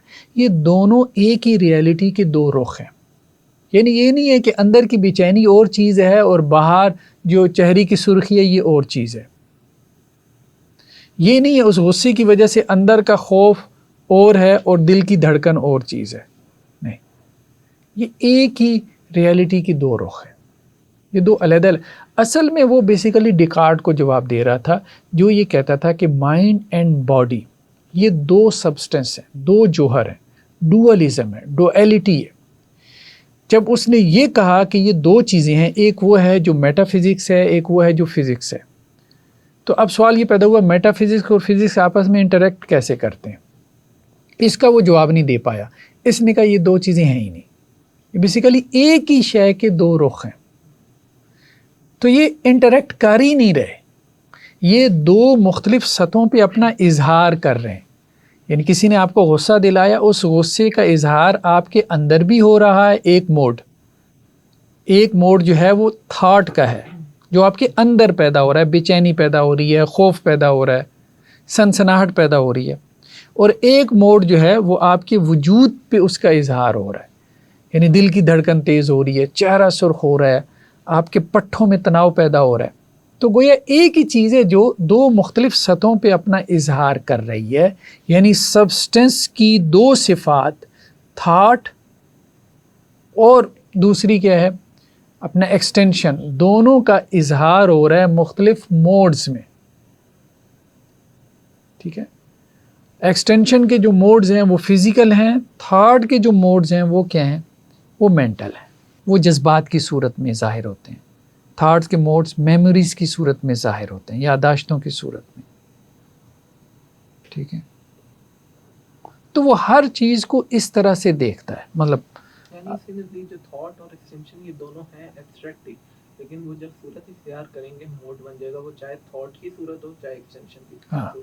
ایسے کیونکہ دیکھیں وہ جذبہ جو آپ کے اندر پیدا ہوا خوف، وہ تو عارضی ہے نا، تو موڈ عارضی ہے. ٹھیک ہے، موڈ جو ہے وہ عارضی ہے. نفرت عارضی چیز ہے، محبت عارضی چیز ہے. آپ اس کو یوں بھی سمجھیں کہ جیسے وہ یہ بھی کہتا ہے کہ ہمارے یہاں لوگ یہ کہتے ہیں کہ مائنڈ جو ہے نا وہ باڈی کو چینج کرتا ہے. تو وہ یہ کہتا ہے کہ میں یہ نہیں کہتا کہ مائنڈ باڈی کو چینج کرتا ہے، میں یہ کہتا ہوں کہ مائنڈ جیسا ہوتا ہے باڈی ویسی ہو جاتی ہے، جیسی تھاٹ ہوتی ہے ویسی ایکسٹینشن ہوتی ہے، جیسا انٹرنل ہے ویسا ایکسٹرنل ہے. یعنی غصہ آپ کے اندر بھی ہے باہر بھی ہے، نفرت اندر بھی ہے باہر بھی ہے، محبت اندر بھی ہے باہر بھی ہے. کوئی کہہ رہا ہے کہ دونوں میں علت معلول کا ہاں، دونوں میں علت معلول کا رشتہ نہیں ہے، یہ حقیقت کے دو پہلو ہیں، دو اسپیکٹس ہیں. یہ ایک ہی چیز کو دیکھنے کے دو مختلف زاویے ہیں. ٹھیک ہے، یہ نہیں ہے کہ آپ کے اندر بے چینی پیدا ہوئی اور آپ کے چہرے پہ سرخی دوڑ گئی یا دل کی دھڑکن تیز ہو گئی. نہیں، یہ دونوں پیرالل ہیں. ٹھیک ہے، یہ دونوں چیزیں پیرالل ہیں، ایک ساتھ. یہ وہ بات کر رہا ہے. تو خیر بہرحال یہ تو ابھی اس کے کچھ آپ کہہ لیں کہ جی کانسیپٹ آف سبسٹنس کی اس نے کہا کہ جی 5 پراپرٹیز ہیں سبسٹنس کی. سیلف کازڈ ہو، یعنی اس کو کاز کی ضرورت نہیں ہے. ٹھیک ہے، دوسرا کیا انفینٹ ہو، یعنی اس میں کوئی لمٹ نہیں ہے، کوئی باؤنڈریز نہیں ہے اس کی. ایٹرنل ہو، آلویز ایگزسٹ کرتا ہے، ابدی ہے. ٹھیک ہے، انڈیویزیبل ہے، مطلب کانٹ بروکن انٹو پارٹس میں اس کو آپ بروک نہیں کر سکتے. سنگولر ہے، یعنی اونلی ون ہے. تو this is substance monism, a radical departure from Descartes' dualism of mind and matter as two separate substance. اس نے کہا تھا ڈیکارٹ نے کہ دو سبسٹنسز ہیں. ٹھیک ہے، ایک میٹیریل اور ایک امیٹیریل، ایک فزیکل اور ایک میٹا فزیکل. اس نے کہا تھا کہ روح کا بھی وجود ہے، روح کا بھی وجود ہے لیکن وہ میٹیریل نہیں ہے. اس نے کہا کہ نہیں، دو علیحدہ چیزیں موجود ہی نہیں ہیں، ایک ہی سبسٹنس موجود ہے، دو سبسٹنس نہیں ہے. سبسٹنس ایک ہی ہے، اس کے ایٹریبیوٹس دو ہیں. ٹھیک ہے، یعنی جس کو وہ اپنا ڈیکارٹ دو سبسٹنس قرار دے رہا تھا، یہ اس کو سبسٹنس کی دو ایٹریبیوٹس قرار دیتا ہے. یہ بات مطلب اس میں اور اس میں وہ فرق ہے. باقی وہی جو ہمارے ہاں عام طور پہ نیسیسری بینگ کی جو صفات بیان کی جاتی ہیں، ایٹریبیوٹس، وہ علم کلام کے اندر، تو وہ اس نے ساری اٹھا کے سبسٹنس کے اوپر لاگو کر دی. مطلب وہ سیلف کازڈ ہو، خود ہی اپنی علت ہو، اس کو کسی علت کی ضرورت نہیں ہے. ٹھیک ہے، انفینٹ ہو، لامحدود ہو. ٹھیک ہے، ایٹرنل ہو، ابدی ہو. انڈیویزیبل مطلب اس کے پارٹس نہ ہو سکیں. ٹھیک ہے، سنگولر ہو، ایک ہی ہو. اب یہ بھی اس نے سوال پیدا اس کو ہوا کہ دو جوہر کیوں نہیں ہو سکتے، مطلب ڈیکارٹ کو اس نے جب جواب دیا، اس نے کہا دیکھو اگر آپ یہ کہتے ہو کہ دو جوہر ہیں، مثال کے طور پہ آپ یہ کہتے ہو کہ دو جوہر ہیں، تو ان میں فرق ہونا چاہیے، کیونکہ اگر فرق نہیں ہوگا، دو جوہر میں اگر فرق نہیں ہے تو وہ ایک ہی ہے پھر آپ نے ایسی بات ہی کی ہے کہ دو ہیں، ٹھیک ہے، تو دونوں میں فرق ہونا چاہیے، ٹھیک ہے۔ اچھا اب یہ جو فرق ہوگا تو آپ کیا کہو گے، یہ صفات کی سطح پہ فرق ہے یا موڈز کی سطح پہ ہے، ایٹریبیوٹس کی سطح پہ؟ اگر تو یہ ایٹریبیوٹس کی سطح پہ فرق ہے تو اس کا مطلب کیا ہے؟ اس کا مطلب یہ ہے کہ جوہر وہی ہے جو ایٹریبیوٹس کے ساتھ ہے، تو ان ایٹریبیوٹس کے ساتھ ایک ہی جوہر ہے، تو اس لیے یہ پاسبل نہیں ہے۔ یہ بات سمجھ میں آ رہی ہے؟ نہیں آ رہی ہے؟ دیکھیے اس نے کہا کہ دو ہیں نا، مطلب ایٹریبیوٹس، تھاٹس اور ایکسٹینشن ہے۔ اس نے کہا دو جوہر کیوں نہیں ہو سکتے؟ دو جوہر اس لیے نہیں ہو سکتے، جیسے ہمارے یہاں کہ دو خدا نہیں ہو سکتے تو ہم اپنی دلیل دیتے ہیں، ٹھیک ہے، اب اس کے یہاں سبسٹنس خدا ہی ہے، تو اس نے کہا کہ دو نہیں ہو سکتے، یہ ایک ہی ہے۔ دو کیوں نہیں ہو سکتے؟ اس لیے کہ اگر وہ دو ہوں گے تو اب سوال یہ پیدا ہوگا کہ ان میں فرق ہے کہ نہیں ہے، اگر فرق ہے تو پھر وہ دو ہو سکتے ہیں، فرق نہیں ہے پھر وہ ایک ہی ہے، دو وہ ایک ہی۔ اب یہ فرق ہے ایٹریبیوٹس کی سطح پہ ہے یا موڈز کی سطح پہ ہے، ٹھیک ہے۔ تو ایٹریبیوٹس اس کی ڈیفینیشن کے مطابق ایٹریبیوٹس کیا ہے؟ جو ذات کا غیر نہیں ہے، لا عین ولا غیر، یہ وہ والی بات ہے، یعنی ذات سے علیحدہ نہیں ہے نا، وہ پانی سے گیلا پن آپ علیحدہ نہیں کر سکتے، ٹھیک ہے، پانی سے بہنا آپ علیحدہ نہیں کر سکتے، ٹھیک ہے۔ تو ایٹریبیوٹس ذات سے علیحدہ نہیں ہے، قائم بالذات ہے، ٹھیک ہے۔ تو اب وہ یہ کہہ رہے ہیں کہ جی دو جوہر ہیں جن کے ایٹریبیوٹس علیحدہ علیحدہ ہیں، تو وہ یہ کہتا ہے کہ میری ڈیفینیشن کے مطابق ایک جوہر ایک ہی ہے، کیونکہ جوہر وہی ہے جو اپنی ایٹریبیوٹس کے ساتھ ہے، تو جوہر اپنی ایٹریبیوٹس کے ساتھ ایک ہی ہوتا ہے۔ دوسرا اگر ہوگا تو وہ دوسری ایٹریبیوٹس کے ساتھ ہوگا، ٹھیک ہے۔ تو جوہر کی ڈیفینیشن کے مطابق جوہر ایک ہی ہوتا ہے، اور جوہر کہتی اس کو ہیں جو اپنی ایٹریبیوٹس کے ساتھ۔ اس اعتبار سے اس نے اس کو مطلب حل کرنے کی کوشش کی۔ موڈز کے بارے میں بھی اس نے یہی کہا کہ موڈز بیسیکلی بعد میں آتے ہیں اور وہ عارضی ہیں، پیچھے سبسٹنس جو ہے وہ موجود ہوتا ہے، تو اس لیے اس کے لحاظ سے بھی جو ہے وہ یہ بات کرنا جو ہے وہ مشکل معلوم ہوتی ہے۔ یہ جو سلائڈ پہ جو چیز لکھی ہوئی ہے وہ یعنی کیا ہے کہ اس میں لکھا ہوا ہے کہ it would require a third thing to explain it۔ کون کہاں پر؟ یہ سلائڈ پہ جو لکھی ہے اوپر نہیں، یہ جو لاسٹ میں لکھی ہوئی ہے if two substances existed they would differ in some way and that difference would require a third thing to explain it, contradicting the very definition of substance۔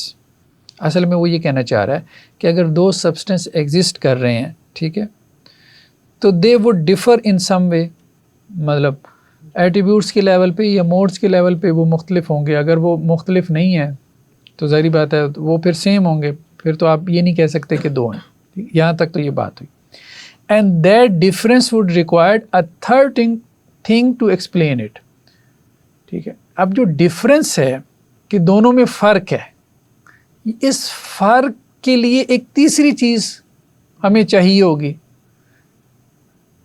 یعنی وہ فرق ایک تیسری چیز ہے نا جو بتا رہا ہے کہ ان میں یہ فرق ہے۔ ایک تیسرا کانسیپٹ آ گیا نا، اب کانسیپٹ کے لیول پہ دیکھیں، ٹھیک ہے، جو دونوں میں فرق کو بتا رہا ہے، ٹھیک ہے۔ تو وہ ایک تیسری چیز کا کانسیپٹ آ جائے گا نا، ایک سبسٹنس ایک دوسرا سبسٹنس، تو آپ کو ایک اور سبسٹنس ماننا پڑے گا جو ڈفرینس کو بتائے۔ وہ یہ بات کہنا چاہ رہا ہے، contradicting the very definition of substance. اور یہاں سے سبسٹنس جو ہے وہ اس کی جو ڈیفینیشن ہے یہ اس کے ساتھ بات کنٹراڈکٹ کر جاتی ہے، کیونکہ سبسٹنس کی ڈیفینیشن اس کے مطابق وہی ہے کہ اس کی انفینٹ ایٹریبیوٹس ہیں۔ جب اس کی انفینٹ ایٹریبیوٹس ہیں تو کوئی ایسی ایٹریبیوٹس نہیں ہو سکتی جو اس سے باہر ہو اور اس کو ڈیفائن کرے یا ان دونوں کے درمیان ڈفرینشیٹ کو بیان کرے یا ان کے لیے ڈیفائنر بنے. جب وہ آلریڈی انفینٹ ہے تو وہ یہ بات کرنا چاہ رہا ہے. چلیں کچھ چیزیں خیر بہرحال یہ گہری بھی لے گیا ہے، ابھی ہم اس کو اوائڈ کرتے ہیں، آگے چلتے ہیں. بہرحال کہنے کا مقصد یہ ہے کہ اس کے اوپر سوال یہی کیے گئے ہیں کہ اس کے جو اصول ہیں وہ یونیورسل، کنسسٹنٹ اور ایکسپلینیٹری ہیں کہ نہیں ہے.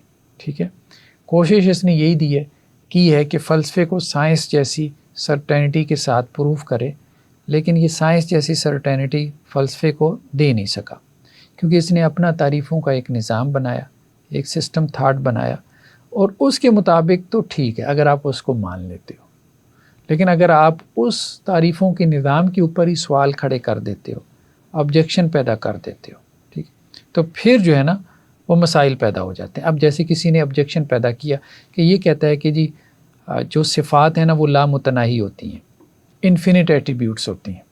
کس کی؟ سبسٹنس کی. تو ایک صاحب نے اس کے اوپر اعتراض پیدا کیا کہ اگر سبسٹنس کی صفات انفینٹ ہیں تو اب سوال یہ پیدا ہوتا ہے کہ وہ انفینٹ جو ایٹریبیوٹس جو ہیں وہ خود جوہر کے لامتناہی ہونے کا سبب ہیں یا جوہر کے لامتناہی ہونے کا نتیجہ ہے. ٹھیک ہے، سبسٹنس جو ہے اس کے سبسٹنس انفینٹ ہے. سبسٹنس کیا ہے؟ انفینٹ ہے. اور وہ انفینٹ کیوں ہے؟ اپنی انفینٹ ایٹریبیوٹس کی وجہ سے. سبسٹنس محدود نہیں ہے، چونکہ وہ خدا ہے نا، خدا کے بارے میں جیسے یہ کانسیپٹ رہا کہ وہ لامحدود ہے. اب یوں سمجھ، تو اس نے کہا کہ جی سبسٹنس خدا، سبسٹنس جو ہے وہ انفینٹ ہے. انفینٹ کیوں ہے؟ کیونکہ اس کی ایٹریبیوٹس انفینٹ ہے. اب کیا انفینٹ ایٹریبیوٹس ریزن ہیں سبسٹنس کے انفینٹ ہونے کا؟ اگر ریزن ہے تو اس کا مطلب یہ ہے کہ سبسٹنس ڈیپینڈنٹ ہو گیا، اور وہ کہتا ہے کہ جی وہ ڈیپینڈنٹ کسی کے اوپر نہیں ہے. اور اگر انفینٹ جو ہے ایٹریبیوٹس نتیجہ ہیں سبسٹنس کے انفینٹ ہونے کا، تو اگر یہ نتیجہ ہیں تو ان کا ہونا لازم نہیں ہے. تو اب وہ کہتا ہے کہ انفینٹ ایٹریبیوٹس کا ہونا لازم ہے. تو مطلب لوگ کھیلے بھی ہیں اس کے ساتھ بہت زیادہ. ہاں، اس پورے سسٹم کے ساتھ جو ہے نا لوگ کھیلے بھی ہیں. اچھا، ایک اور چیز جو اس نے بات کی، اس نے کہا جو کاز ہے نا، کاز وہ دو قسم کی ہے. ایک ایمیننٹ کاز ہے جسے فاعل بالذات کہتے ہیں، اور دوسرا جو ہے ٹرانزٹیو کاز ہے، یعنی فاعل بالغیر. تو وہ کہتا ہے کہ جی جو سبسٹنس ہے نا یہ ایمیننٹ کاز ہے، فاعل بالذات ہے، یعنی خود ہی اپنی کاز ہے. ٹھیک ہے، تو مطلب باہر سے جو ہے وہ کوئی کاز نہیں آئی. مطلب اس ساری چیز کو اس نے کیسے بیان کیا؟ اس نے کہا کہ جی بیسیکلی نیچر دو قسم کی ہے، ایک ایکٹیو نیچر ہے اور ایک پیسو نیچر ہے. فعال قدرت ہے اور ایک منفعل قدرت ہے. ٹھیک ہے، فعال قدرت وہ ہے جو اپنے آپ کو تخلیق کر رہی ہے، منفعل قدرت وہ ہے جو کہ تخلیق ہو رہی ہے. مثال، جیسے آپ مثال سے سمجھیں کہ جیسے ایک چشمہ ہے. چشمہ جو ہے نا یہ کہتا ہے کہ ایک ایکٹیو نیچر ہے. چشمہ اپنے آپ کو خود پیدا کر رہا ہے. ٹھیک ہے، چشمہ اپنے آپ کو، اسپرنگ جو ہے وہ اپنے آپ کو خود پیدا کر رہا ہے. جو پیدا ہو رہا ہے وہ پانی کی بوند ہے یا پانی کا قطرہ ہے، وہ پیسو نیچر ہے. تو پیسو نیچر جو ہے وہ عارضی ہے، ایکٹیو نیچر جو ہے وہ مستقل ہے. تو ایکٹیو نیچر جو ہے وہ پیسو نیچر کو پیدا کر رہی ہے، اور ایکٹیو نیچر کو کون پیدا کر رہا ہے؟ وہ خود ہی اپنی خالق ہے، وہ فعال ہے، ہر دم اپنے آپ کو پیدا کر رہی ہے. تو نیچر اپنی خالق خود ہے. ہاں، وہ نیچر بعض موڈز ایسے پیدا کر دیتی ہے جو موڈز عارضی ہوتے ہیں، جیسے چشمہ پانی کا قطرہ پیدا کرتا ہے اور وہ اس قطرے کو باہر پھینک دیتا ہے اور وہ ختم ہو جاتا ہے. اس کی مدت عارضی ہوتی ہے، اس کی لائف عارضی ہوتی ہے. تو ہم سب موڈز ہیں جو ختم ہو جاتے ہیں، جو عارضی ہیں. اور اصل کیا ہے ہم سب کی؟ وہ سبسٹنس ہے جو باقی ہے. وہ سبسٹنس مختلف موڈز کی صورت اختیار کرتا رہتا ہے، جیسے چشمے کا پانی مختلف قطرے اور بوندیں پیدا کرتا رہے گا، ٹھیک ہے، یا جھیل پیدا کر دے گا، یا تالاب پیدا کر دے گا، یا کچھ بھی، یا دریا بنا دے گا، ٹھیک ہے. تو یہ سب اس کے موڈز ہیں. یا اس کا پانی بخارات بن کے اڑ جائے گا، یا زیادہ ٹمپریچر ہوگا تو برف کی صورت اختیار کر لے گا. یہ موڈز ہیں. یہ موڈز ختم ہوتے رہیں گے، بنتے رہیں گے، ختم ہوتے رہیں گے، لیکن چشمہ باقی رہے گا. وہ بہہ رہا ہے، وہ بہتا ہی رہے گا. اس کے موڈز پیدا اور ختم ہوتے رہیں گے. تو اسی طرح سبسٹنس باقی رہتا ہے، وہ ایٹرنل ہے، وہ ابدی ہے، وہ ہمیشہ سے ہے. اس کے موڈز پیدا ہوتے رہتے ہیں اور ختم ہوتے رہتے ہیں. یہ وہ کہنا چاہتا ہے بیسیکلی. تو بیسیکلی کہا جاتا ہے اسپینوزا از اے پینتھیسٹ یا پیننتھیسٹ کہ God is not separate from creation. Everything is in God and God is in everything. There is no creature dualism, all is one. یعنی دو چیزیں نہیں ہیں، سب کچھ ایک ہی ہے، ٹھیک ہے. God doesn't act with purposes or intentions. God acts by necessity of nature. اب یہ بھی ایک اس کا کانسیپٹ ہے کہ یہ نہیں ہے کہ جی خدا جیسے کوئی پرسنل گاڈ ہے، پرسن ہے، اور وہ اپنی انٹینشن سے کوئی کریشن کر رہا ہے جیسا کہ مذہب والوں کا خیال ہے، اور وہ اس یونیورس سے باہر بیٹھا ہوا ہے. یہ کہہ رہے کہ نہیں، یہ سبسٹنس یا یہ نیچر خود کریٹر ہے، یہ اپنے آپ کو کریٹ کر رہی ہے. اس کے دو ایکسپیکٹ ہیں، ایک ایکٹیو نیچر ہے، ایک پیسیو نیچر ہے. پیسیو نیچر ختم ہو جاتی ہے، ٹھیک ہے. یہ موڈز کی صورتیں ہیں، ایکٹیو نیچر باقی رہتی ہے، وہ فعال ہے، وہ ہمیشہ سے ہے، ٹھیک ہے. تو اب یہ کہہ رہا ہے کہ یہ نیسیسٹی آف نیچر ہے، یعنی نیچر کو یہ کرنا ہی کرنا ہے. پانی کو بہنا ہی بہنا ہے. پانی کو بہنے کے لیے کسی انٹینشن کی ضرورت نہیں ہے. پانی نے بہہ کر چشمہ بنا دینا ہے، ٹھیک ہے. تو گویا کائنات میں ایک جبر چل رہا ہے، ڈٹرمنزم ہے، کوئی فری ول نہیں ہے. ہر چیز جو ہے وہ پہلے سے طے شدہ ہے، اس کے مطابق جو ہے وہ چل رہی ہے. یہ اس کا کہنا ہے. تو یہ تو خیر اس کی وہی بات آ گئی تھاٹ اور ایکسٹینشنزم کی. مینٹل اینڈ انٹلیکچوئل ریلم ہے، اور میٹیریل اور فزیکل ریلم ہے. اچھا، ایک جملہ اس کا اہم ہے کہ خیالات the order and connection of ideas is the same as the order and connection of things.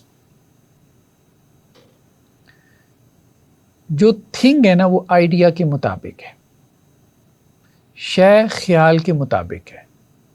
شے اور خیال میں کوئی فرق نہیں ہے، ٹھیک ہے.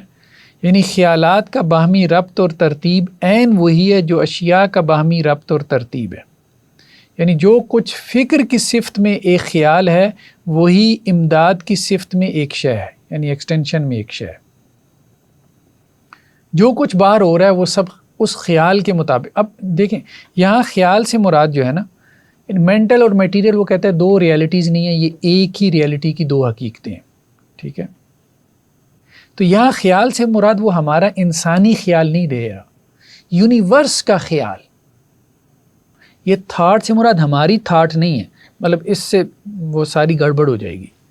تھاٹ سے مراد میری آپ کی تھاٹ نہیں ہے، تھاٹ سے مراد یونیورس کی تھاٹ، اور ایکسٹینشن سے مراد یونیورس کی ایکسٹینشن. یہ وہ مراد لے رہا ہے. تو تھاٹ اور ایکسٹینشن ایک ہی ہے. فزیکل لاز تھاٹ ہیں، یونیورس کے جو فزیکل لاز ہیں یہ یونیورس کی تھاٹ ہیں. ان فزیکل لاز کے مطابق جو ہے وہ آگے چیزوں کا ظہور ہو رہا ہے. وہ دونوں ڈیفرنٹ نہیں ہیں. یعنی گریوٹی کے قانون کے مطابق جو ہے وہ واقعہ ہو رہا ہے کہ پتھر جو ہے وہ نیچے آ رہا ہے، ٹھیک ہے. تو وہ گریوٹی کا قانون اس کی تھاٹ ہے، اور اس کا نیچے آنا یہ اس کا امتداد ہے. حرکت جو اس کی ہے یہ امتداد ہے, اور اس کے پیچھے اس کی تھاٹ, اس کا گریوٹی کا قانون, گریویٹیشنل جو ہے قانون. تو یہ اس نے ایک بات کہی.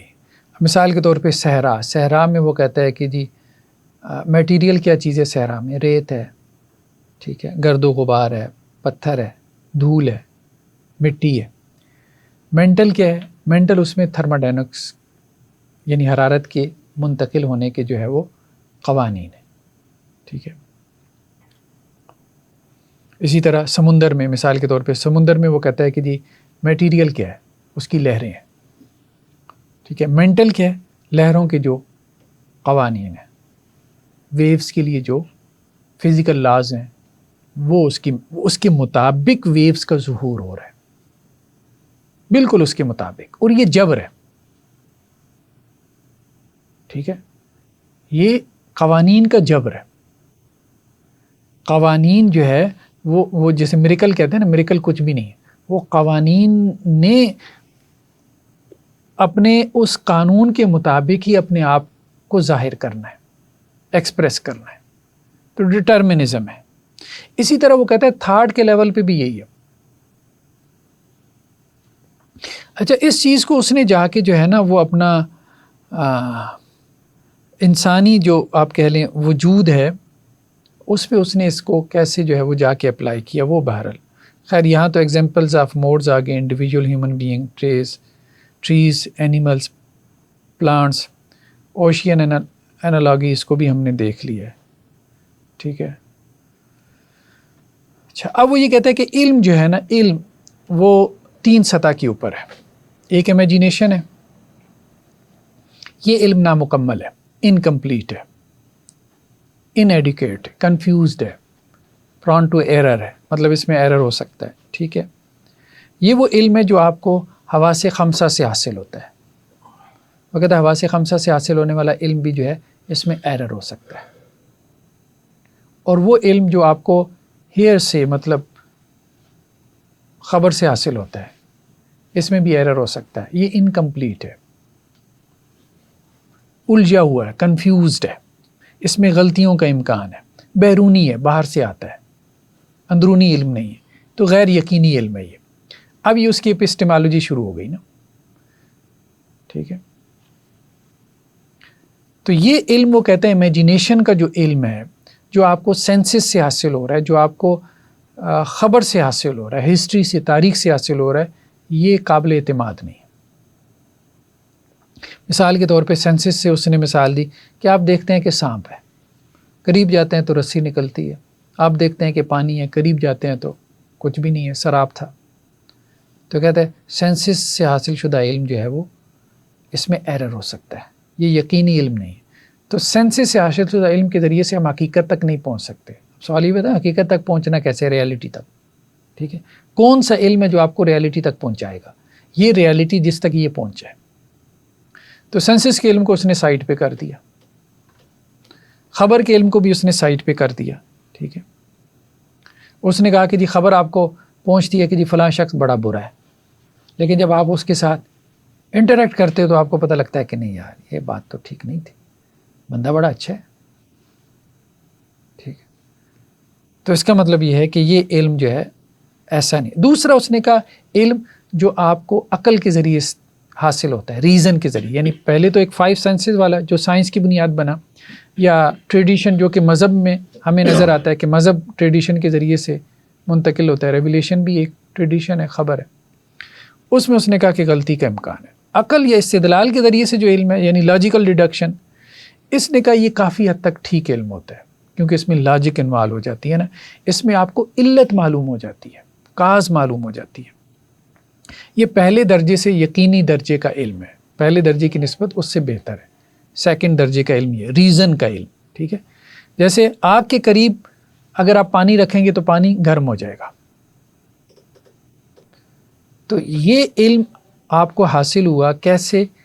آپ کو علت کے ذریعے سے, سینسز سے نہیں, علت کے ذریعے سے, کہ آپ کو معلوم ہے کہ علت کیا ہے پانی کے گرم ہونے کی, آگ.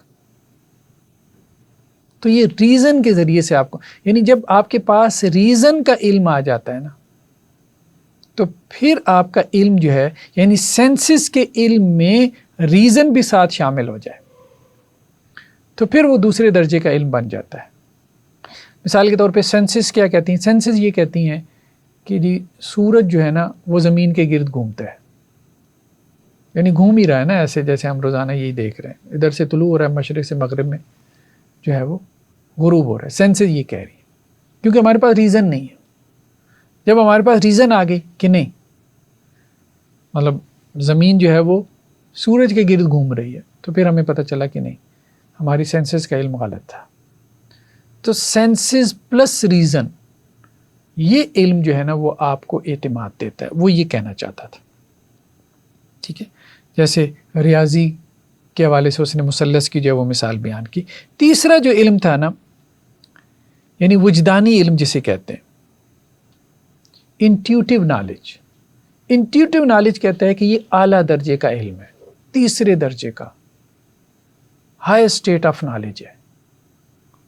اس میں علت اور معلول دونوں ایک ساتھ آپ کو معلوم ہو جاتے ہیں، اس میں کوئی ابہام نہیں ہے، یہ سرٹن نالج ہے. ٹھیک ہے، یہ اس میں درمیان میں کوئی چیز انوالو نہیں ہوتی، تجربہ اور استدلال ایک دم آپ کے اوپر اس کا اکتشاف ہوتا ہے، انکشاف ہوتا ہے. ٹھیک ہے، تو یہ مکمل طور پر یقینی ہے اور اسی سے انسان کو سکون حاصل ہوتا ہے. تو یہ اس کا بیسیکلی انٹیوشن ہی تھا. یہ اپنا یہ جتنا فلسفہ اس نے بنایا نا یہ اس کو انٹیوشن ہی کہتا ہے. مثالیں اس کی وہ ریاضی سے دیتا ہے، وہ کہتا ہے 2+2=4. کوئی آپ سوچتے نہیں ہو، انٹیوشن ہے آپ کا. حالانکہ یہ بات بھی اب بہت حد تک جو ہے نا وہ ہو چکی ہے میتھس کے حوالے سے بھی نا 2+2=4 یہ ہم نے سکھایا ہے ایک دوسرے کو یا یہ پہلے سے ہمارے اندر موجود تھا ہماری فطرت میں. تو یہ مطلب جیسے زیرو ہم نے ایجاد کیا ہے نا ایسے اس سے پہلے بھی تو سارا نظام چل رہا تھا. تو میتھس کے حوالے سے بھی یہ خیر ڈیبیٹ پیدا ہوئی. تو اس نے کہا پہلا درجے سے جو علم حاصل ہوتا ہے وہ وہمی اور ظنی علم ہوتا ہے، دوسرے درجے میں جو علم حاصل ہوتا ہے وہ پہلے درجے سے بہتر ہے جو استدلال سے ریزن سے حاصل ہوتا ہے، اور تیسرا جو وجدانی علم ہے یہ وہ حقیقت تک آپ کو جو ہے وہ پہنچاتا ہے. بس چند ایک باتیں ہم ذرا مزید اس کی نا بات کو تھوڑا کلیئر کر دیں پھر ہم اس کو وائنڈ اپ کرتے ہیں. پر اس کی سورس کا نہیں پتہ چلا، یہ جو انٹیوٹیو نالج جسے کہہ رہے ہیں. ہاں انٹیوٹیو نالج جسے یہ کہہ رہے ہیں نا وہ یہ کہہ رہا ہے کہ جی جب آپ میری طرح سوچو گے نا اور میرے نظام کے مطابق، ٹھیک ہے، اس بات یعنی ریالٹی تک پہنچنے کی کوشش کرو گے جیسے میں نے پہنچنے کی کوشش کی ہے تو آپ کے اوپر یہ انٹیوشن ہوگا جیسے میرے اوپر ہوا ہے کہ یہی حقیقت ہے. جیسے وہ حضرات صوفیاء کہتے ہیں نا کہ ہمارے طریقے پہ چل کے دیکھو تو آپ کو بات سمجھ آئے گی، آپ کو بھی کشف ہوگا، آپ کو بھی وہ سب کچھ نظر آئے گا. تو یہ وہی بات کہتا ہے کہ میرے طریقے پہ چل کے دیکھو. ٹھیک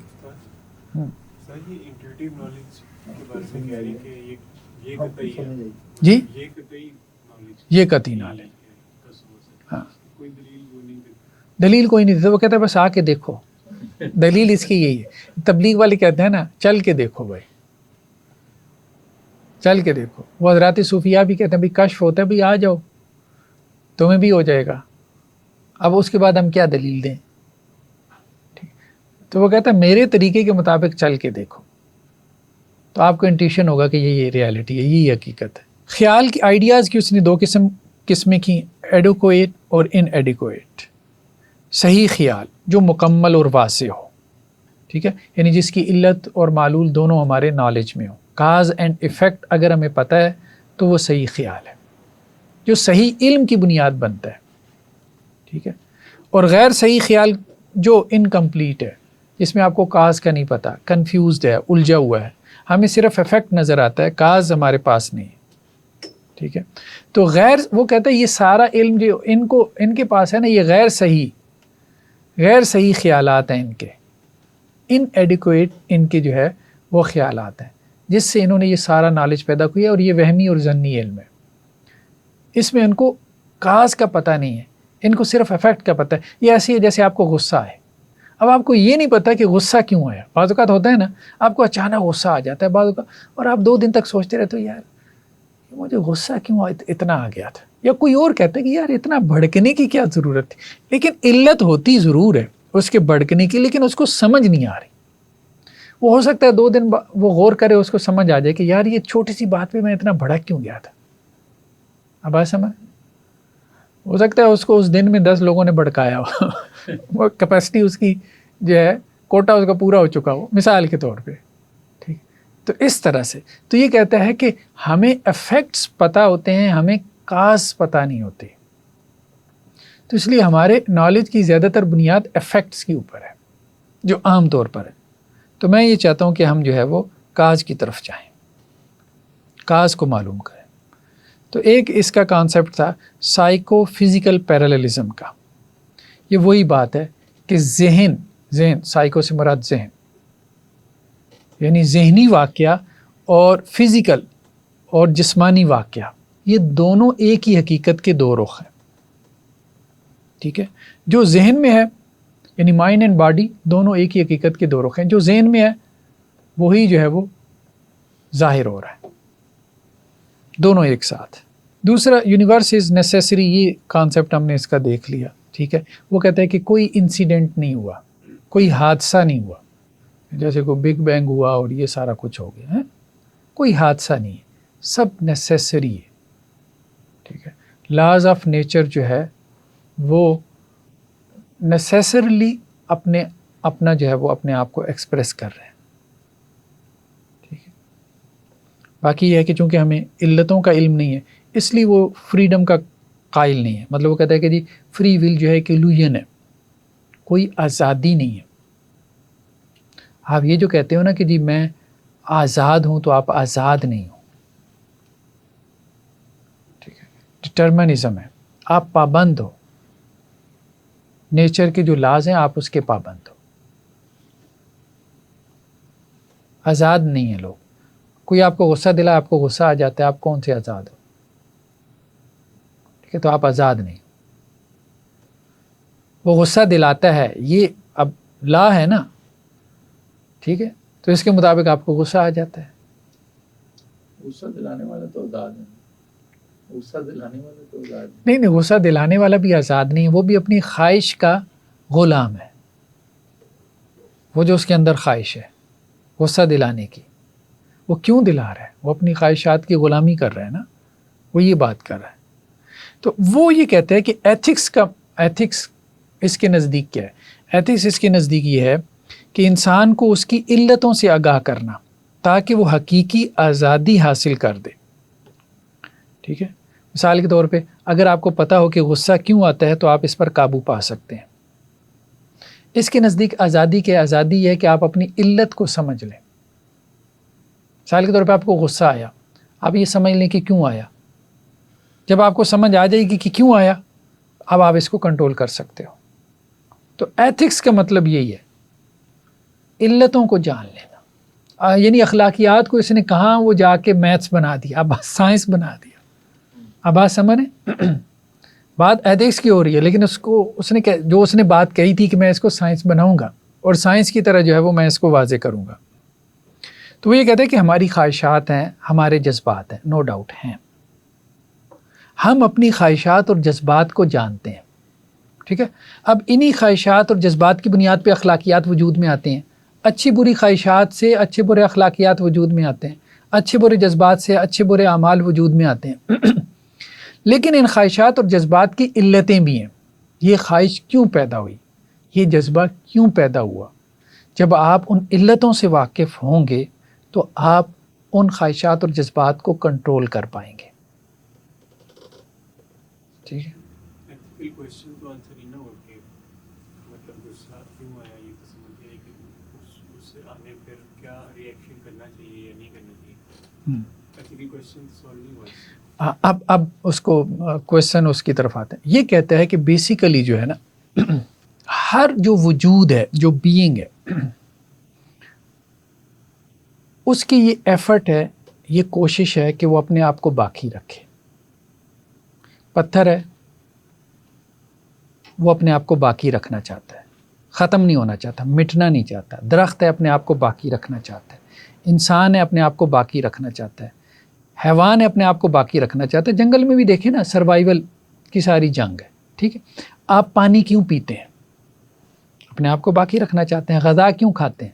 اپنے آپ کو باقی رکھنا چاہتے ہیں. ٹھیک ہے، تو ہر انسان یا آپ کہہ لیں ہر وجود جو ہے وہ اپنے آپ کو برقرار رکھنا چاہتا ہے، اپنے آپ کو بڑھانا چاہتا ہے، اپنے آپ کی تکمیل چاہتا ہے، اپنے آپ کو مکمل کرنا چاہتا ہے. جو بھی بینگ ہے، جو بھی وجود ہے، اس کو وہ کناٹس کہتا ہے، یا وہ کہتا ہے کہ جی ایک بقا کی جد و جہد ہے، ایفرٹ ہے سروائیول کی، کہ ہر وجود اس میں لگا ہوا ہے.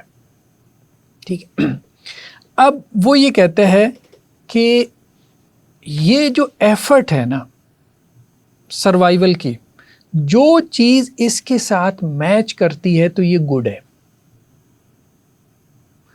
اور جو اس کے خلاف جاتی ہے تو یہ ایول ہے.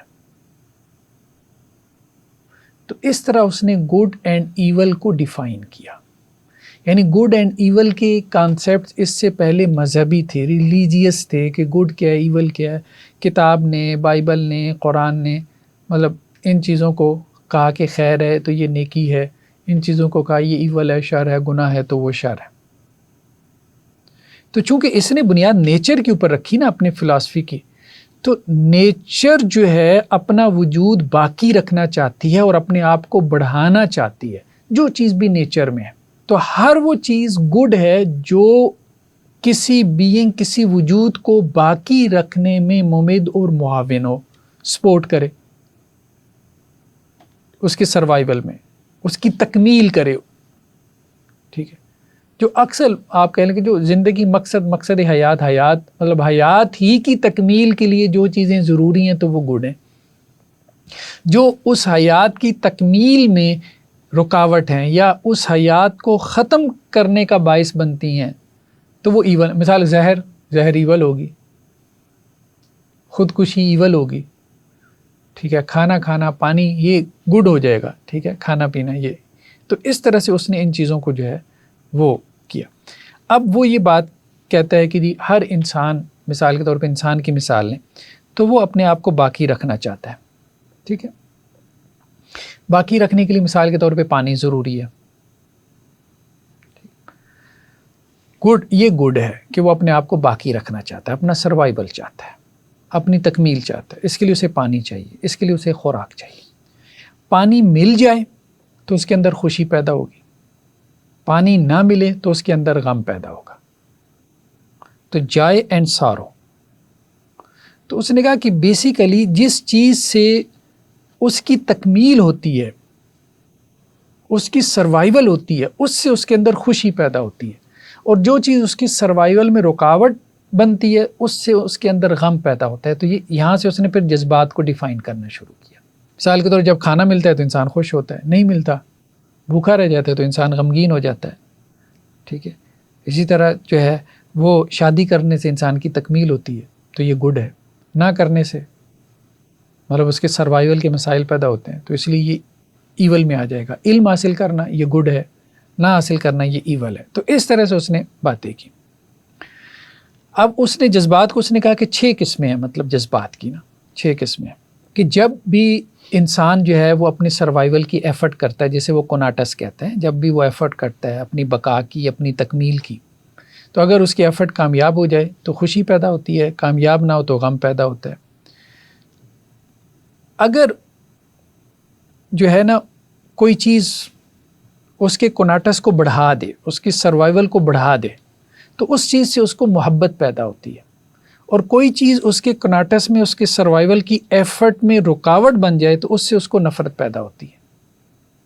ٹھیک ہے، اسی طرح اس نے کہا کہ اسے جس چیز کے بارے میں لگتا ہے کہ اس سے اس کی سروائیول بڑھ جائے گی تو اس سے امید پیدا ہوتی ہے. جس چیز کے بارے میں اس کو لگتا ہے کہ اس سے اس کی سروائیول جو ہے وہ داؤ کے اوپر لگ جائے گی، اس سے اس کو جو ہے وہ خوف پیدا ہوتا ہے. تو مطلب اس نے ہوپ کو، فیئر کو، محبت کو اور نفرت کو اور خوشی اور غمی کو جائے انسان، اس طرح اس نے 6 بنیادی جذبات کو جو ہے اس کے ساتھ لنک کر کے، سروائیول کے ساتھ لنک کر کے اس نے اس طرح سے اس کو جو ہے وہ ڈیفائن کیا.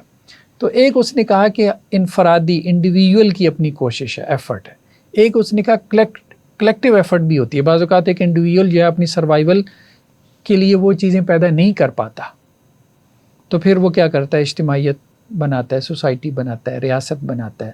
اس ریاست کے اندر جو ہے وہ قوانین جو ہے وہ بناتا ہے، تاکہ اصل مقصد اس کا کیا ہے، سروائیول ہے، کوناٹس ہے، کہ وہ باقی رہے. تو جب نیچر اس کو وجود میں لے آتی ہے تو وجود میں لے آنے کے بعد اس کی زندگی کا سب سے بڑا مقصد یہ ہوتا ہے کہ اب یہ وجود باقی رہے، اور اس کے لیے اس کی ساری ایفرٹ ہوتی ہے. اور جو چیز اس ایفرٹ کے ساتھ میچ کرتی ہے وہ گڈ ہے، جو اس کے اگینسٹ جاتی ہے تو وہ ایول ہے. یہ اس نے گڈ اور ایول کا جو ہے وہ کانسیپٹ. گڈ اور ایول کہہ رہے ہیں وہ سبجیکٹیولی کہہ رہے ہیں یا تو اوور آل اس کو کہہ رہے ہیں؟ فار ایگزامپل وہ اپنے سروائیول کے لیے کوئی ایسی چیزیں اختیار کرتا ہے، وہ سوسائٹی میں دیکھا جائے تو وہ نہیں یعنی صحیح ہوتی. چاہے کسی کا فار ایگزامپل اگر مال لے رہا ہے یا کسی کی جان لے رہا ہے، اب وہ تو اس کے لیے تو گڈ ہی ہوگا کہ وہ اب اس کے سروائیول کے لیے ضروری ہے. لیکن وہ یہ کہتا ہے کہ ریلیٹیو ہوتا ہے، گڈ اینڈ ایول ریلیٹیو ہوتا ہے، نسبتی ہے. یہ بات ٹھیک ہے، وہ یہ کہتا ہے. ٹھیک ہے. ایک اور چیز جس کو اس نے ڈیفائن کیا، پیشن اور ایکشن. پیشن وہ کہتا ہے کہ یہ جذبہ اور کیفیت ہے جو باہر سے ہم پر آتی ہے. ٹھیک ہے.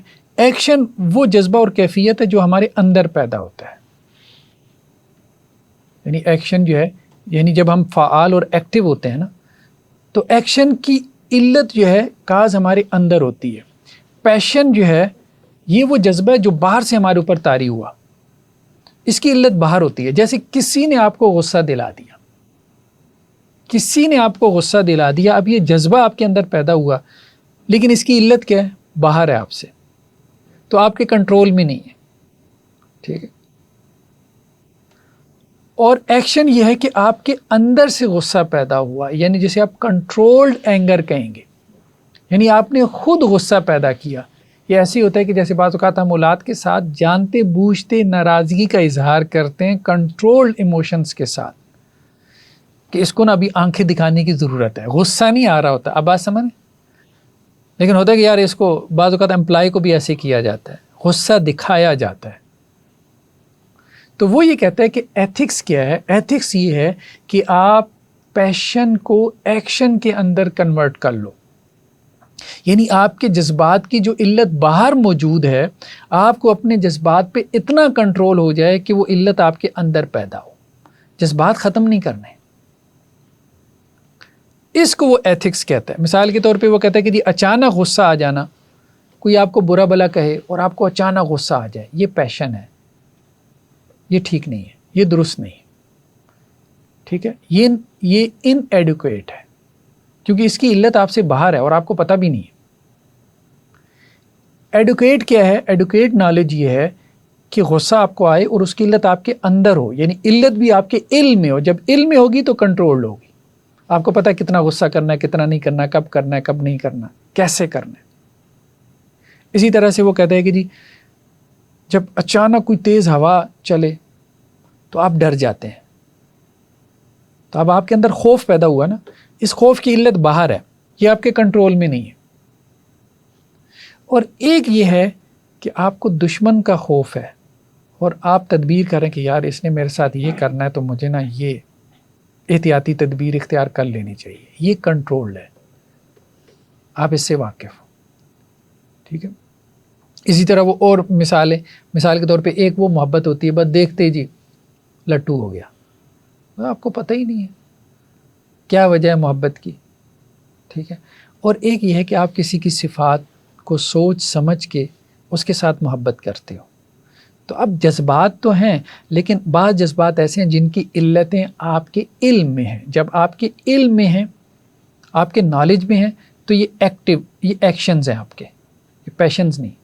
جب ان کی علتیں باہر ہیں تو پھر وہ پیشنز ہیں، پھر باہر آپ کے اوپر اثر انداز ہو رہا ہے. تو ایتھکس یہ ہیں کہ آپ اپنے پیشنز کو ایکشنز کے اندر بدل ڈالو، یہ ایتھکس ہیں. تو یہ ایک اس نے بات جو ہے، تو پیشن کو ایکشن میں تبدیل کرنے کا طریقہ کیا ہے؟ اس نے کہا آپ اپنے جذبے کو سب سے پہلے ایموشن کو پہچانیں. فیئر ہے، جیسے اس نے کہا نا، کیا ہے؟ فیئر ہے، ہوپ ہے، وہ مثال کے طور پہ محبت ہے، لو ہے، ہیٹ ہے، نفرت ہے، وہ کیا ہے، ٹھیک ہے.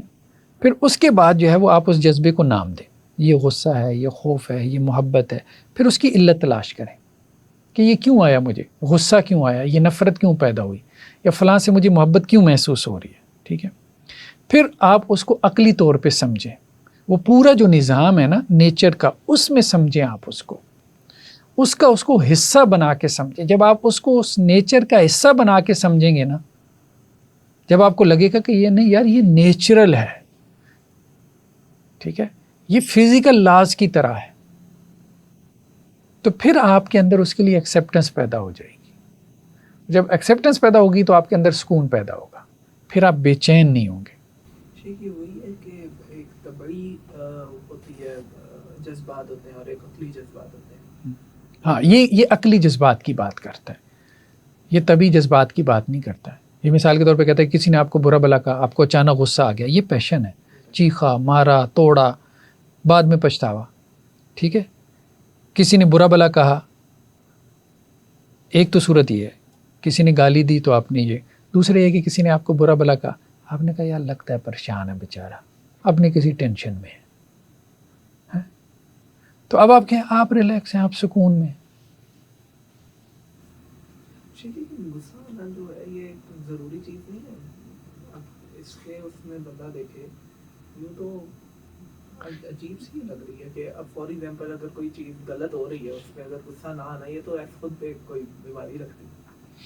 اب دیکھیں نا وہ چیزوں کو کیسے کہ وہ کہہ رہے کہ دیکھیں ایک بندہ آپ کو مثال کے طور پہ گالی دیتا ہے، ٹھیک ہے، یا آپ کے اوپر چیختا ہے، چلاتا ہے، تو جواب میں آپ کو غصہ آ جاتا ہے، اس کو وہ پیشن کا نام دیتا ہے. یہاں وہ کہتے ہیں کہ جی آپ اس کو علت سمجھ رہے ہو اپنے غصے کی، لیکن اس کے غصے کی جو علت ہے آپ اس تک نہیں پہنچ رہے. اگر آپ اس کے غصے کی علت تک پہنچ جائیں، مثال کے طور پہ جیسے ہمارے وہ ایک ٹیچر تھے، تو وہ جب کلاس میں آ کے نا بچوں کے اوپر غصہ کرتے تھے، لا کے ٹیچر تھے، تو وہ اسٹوڈنٹس اپنے آپ کو تسلی دیتے تھے کہ آج بیوی سے جو ہے وہ حضرت کچھ جو ہے وہ صلواتیں سن کے آئے ہیں.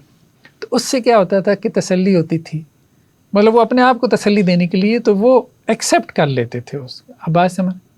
تو اگر آپ اس کے غصے کو جسٹیفائی کر دو، اس کو کوئی علت دے دو،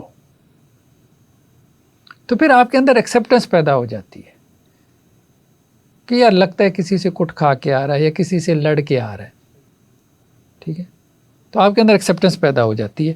تو یہ وہ کہتا ہے کہ جی آپ علتیں جو ہے نا اس کو آپ جو ہے وہ تلاش کرو. تو پیشن وہ جذبہ ہے جو باہر سے آتا ہے، جس کی علت ہمارے علم میں نہیں ہوتی، ہم اس کے غلام ہوتے ہیں. اور ایکشن وہ جذبہ ہے جو ہمارے اندر پیدا ہوتا ہے اور جس کی علت ہمیں معلوم ہوتی ہے اور ہم اس کے مالک ہوتے ہیں. تو اخلاق کا ہدف کیا ہے کہ ہم اپنے ہر پیشن کی علت کو سمجھ کر اس کو ایکشن میں بدل ڈالیں، اور اس طرح ہم حقیقی آزادی جو ہے وہ حاصل کر سکتے ہیں. ٹھیک ہے، تو باقی اس کے گڈ کے اور یہ اس طرح ایول کے کانسیپٹس یہ ہم نے دیکھ لیے ہیں کہ یہ ریلیٹیو ہے گڈ اینڈ ایول جو ہے. ٹھیک ہے، ہر وہ چیز جو کوناٹس کے لیے مفید ہے تو وہ گڈ ہے، جو اس کے لیے رکاوٹ ہے یا جو گڈ نہیں ہے تو وہ ایول ہے. مثال کے طور پہ اس نے کہا کہ جی ریلیٹیو کس طرح ہو سکتا ہے، جیسے آگ کی مثال اس دی جا سکتی ہے کہ آگ جو ہے سردیوں میں کیا ہے، گرمی دیتی ہے تو مفید ہے، گڈ ہے، کھانا پکانے کے کام آتی ہے تو گڈ ہے. ٹھیک ہے، لیکن آگ جو ہے وہ گرمیوں میں گرمی دیتی ہے تو ظاہری بات ہے گرمیوں میں وہ ایول بن جاتی ہے. یا آگ جو ہے وہ اگر مکانوں کو جلانے کا ذریعہ بنے، ٹھیک ہے، زندگی کو ختم کرنے کا ذریعہ بنے تو پھر وہ ایول بن جاتی ہے. تو اس نے کہا یہ ریلیٹیو ہو سکتی ہے گڈ اینڈ ایول، یہ بات درست ہے. ٹھیک ہے، ورچو کیا چیز ہے؟ ورچو کا بھی چونکہ بہت زیادہ استعمال ہوتا رہا نیکی کے معنی میں مذہب میں، تو یہ فلسفی سارے ورچو کی ٹرم بھی استعمال کرتے رہے. گڈ اینڈ ایول کے علاوہ اس نے ورچو کی بھی جو ہے نا وہ گڈ اور ورچو، گڈ وہ ہے جو مفید ہے اور ورچو ہے جو عقل کے مطابق ہے. بس یہ بات اس نے کی، جو عقل کے مطابق ہے وہ ورچو ہے. یعنی گڈ وہ ہے جو ہمارے لیے مفید ہے اور ہماری بقا کی کوشش کو بڑھاتا ہے، ایول وہ ہے جو ہمارے لیے رکاوٹ ہے اور ہماری بقا کی کوشش کو روکتا ہے. اور یہ دونوں ریلیٹیو ہے. اور ورچو نیکی ہے یعنی عقل کے مطابق عمل کرنا، اور ورچو جو ہے وہ ہماری طاقت کو بڑھاتا ہے، اور ایول کیا کرتا ہے؟ اس طاقت کو روکتا ہے۔ اور سب سے بڑی ورچو کیا ہے؟ خدا کو جاننا ہے، اور خدا سے مراد اس کی وہی ہے نیچر کو جان لینا، حقیقت کو، ریالٹی کو جان لینا، ٹھیک ہے۔ اور حقیقت کو انسان کیسے جان سکتا ہے؟ وہ اعلیٰ ترین کیفیت کے ساتھ، اور اعلیٰ ترین کیفیت کیا ہے؟ انٹلیکچوئل لو آف گاڈ، ٹھیک ہے۔ یہ انٹلیکچوئل لو آف گاڈ کب پیدا ہوتا ہے؟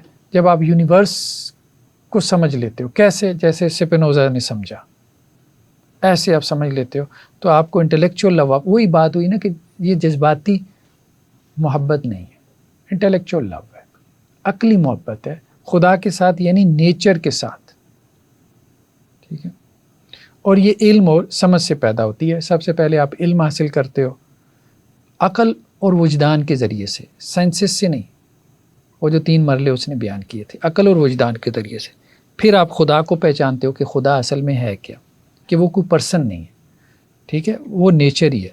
پھر آپ کو اس سے محبت پیدا ہوتی ہے۔ پھر چوتھے مرحلے میں آپ کو جو ہے وہ سکون پیدا ہوتا ہے، ٹھیک ہے۔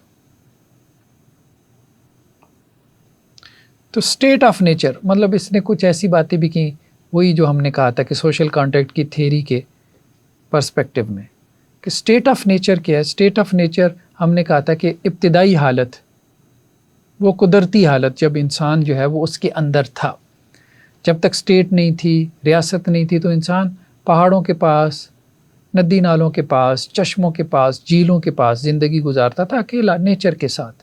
کوئی قانون نہیں ہے، کچھ بھی نہیں ہے، کوئی ریاست نہیں ہے، کوئی پابندی نہیں ہے، فریڈم، آزادی ہے، مطلق فریڈم ہے۔ یہ اسٹیٹ آف نیچر کہلاتی تھی۔ تو اس نے کہا تھا کہ اسٹیٹ آف نیچر جو ہے نا، اب اس میں مسائل تھے، چونکہ آزادی تھی، ہر قسم کی کوئی قانون نہیں تھا، تو کوئی کسی کے ساتھ زیادتی کر سکتا تھا۔ تو اس نے بھی کہا کہ ریاست کا کانسیپٹ ہونا چاہیے، سوشل کانٹریکٹ وہ معاہدہ ہے لوگ آپس میں کرتے ہیں، تاکہ اسٹیٹ آف نیچر میں جو ان کو ایک دوسرے سے خطرہ ہے، کیونکہ قانون نہیں ہے نا، ایک دوسرے سے خطرہ ہے، ایک دوسرے کی آزادی کو سلب کر سکتا ہے، کوئی کسی کو حملہ کر کے اس کو سلیو بنا سکتا ہے، کوئی کسی کے رائٹس جو ہے وہ، اس کے حق جو ہے وہ مار سکتا ہے۔ تو اس لیے وہ غیر مستحکم جو کنڈیشن ہے اس سے نکلنے کے لیے وہ ایک سوشل کانٹریکٹ کرتے ہیں، ایک محفوظ اور منظم معاشرہ۔ عجیب بات ہے، یہ سارے سوشل کانٹریکٹ کا تذکرہ کرتے ہیں، لیکن ان کے یہاں یہ سوشل کانٹریکٹ ہے ایک ہیپوتھیسس، ہوا نہیں ہے ایسا، لیکن ہمارے ہاں تو عملاً ہوا ہے۔ یعنی بیعت کی بنیاد پہ مدینہ کی ریاست قائم ہوئی تھی، بیعت بھی ایک سوشل کانٹریکٹ تھا۔ لیکن خیر بہرحال یہ لوگ جو ہے نا اس کو ایک اس کے خیالاتی طور پہ اس کو جو ہے وہ لے آتے ہیں، اپنا ایک فلسفے کے طور پہ جو ہے وہ لے آتے ہیں، ٹھیک ہے۔ تو انسان جو ہے نا وہ اپنی طاقت کیا کرتا ہے، پھر ساری طاقت نہیں، کچھ طاقت ریاست کے حوالے کر دیتا ہے، اور مقصد اس کا کیا ہوتا ہے؟ پیس اور امن، تاکہ سب سکون سے رہیں، اس کو بھی سکون حاصل، اس کو بھی امن رہے، ایک دوسرے کی آزادی کے لیے وہ خطرہ نہ بنے۔ تو اس نے بھی ڈیموکریسی کو کہا کہ وہ بہترین نظام ہے، مطلب مساوات کے اوپر مبنی ہے۔ مذہب کے بارے میں یہ کہتا تھا کہ اس کا کردار محدود ہونا چاہیے، ٹھیک ہے، اس کا کام اخلاق اور انصاف سکھانا ہے، قانون بنانا نہیں ہے۔ اور ریاست میں ہر قسم کی مذہبی آزادی ہو، تمام مذاہب کو جو ہے وہ ایک جیسا جو ہے وہ مطلب سمجھنا چاہیے، کسی مذہب کو کسی چیز کے اوپر جو ہے دوسرے مذہب کے اوپر برتری نہ ہو۔ میریکل یا میریکل کے بارے میں اس کا کہنا یہ تھا کہ جو مذہبی کتابوں میں ہیں یہ بھی نیچرل ایونٹس ہیں، بس یہ ہے کہ ان کی کازز ہمیں معلوم نہیں ہو پائیں، تھوڑی اور ہم حقیقت کی جو ہے نا وہ اس کو کریں گے اپنا تلاش، تو ان کی کازز بھی ہمارے علم میں آ جائیں گی۔ یہ ایسی ہے جیسے بہت ساری چیزوں کی کاز جو ہے وہ ہمارے علم میں نہیں ہے، تو ہم اس کو میریکل سمجھتے رہتے ہیں، ٹھیک ہے، جیسے لوگ جو ہے وہ بارش کو میریکل سمجھتے رہے، تو جب کازز ان کے نالج میں آ گئی تو انہیں لگا کہ یہ ایک عام جو ہے وہ فینومینا ہے، نیچرل فینومینا۔ لیکن ہماری ڈیفینیشن میں تو میریکل کہتے ہی اسے ہے نا، جس کی وہ کاز جو ہے وہ اللہ تعالیٰ کے ارادے کے علاوہ کوئی اور۔ ہاں ہمارے یہاں تو یہی ہے، ٹھیک ہے، لیکن اس کے یہاں یہ نہیں۔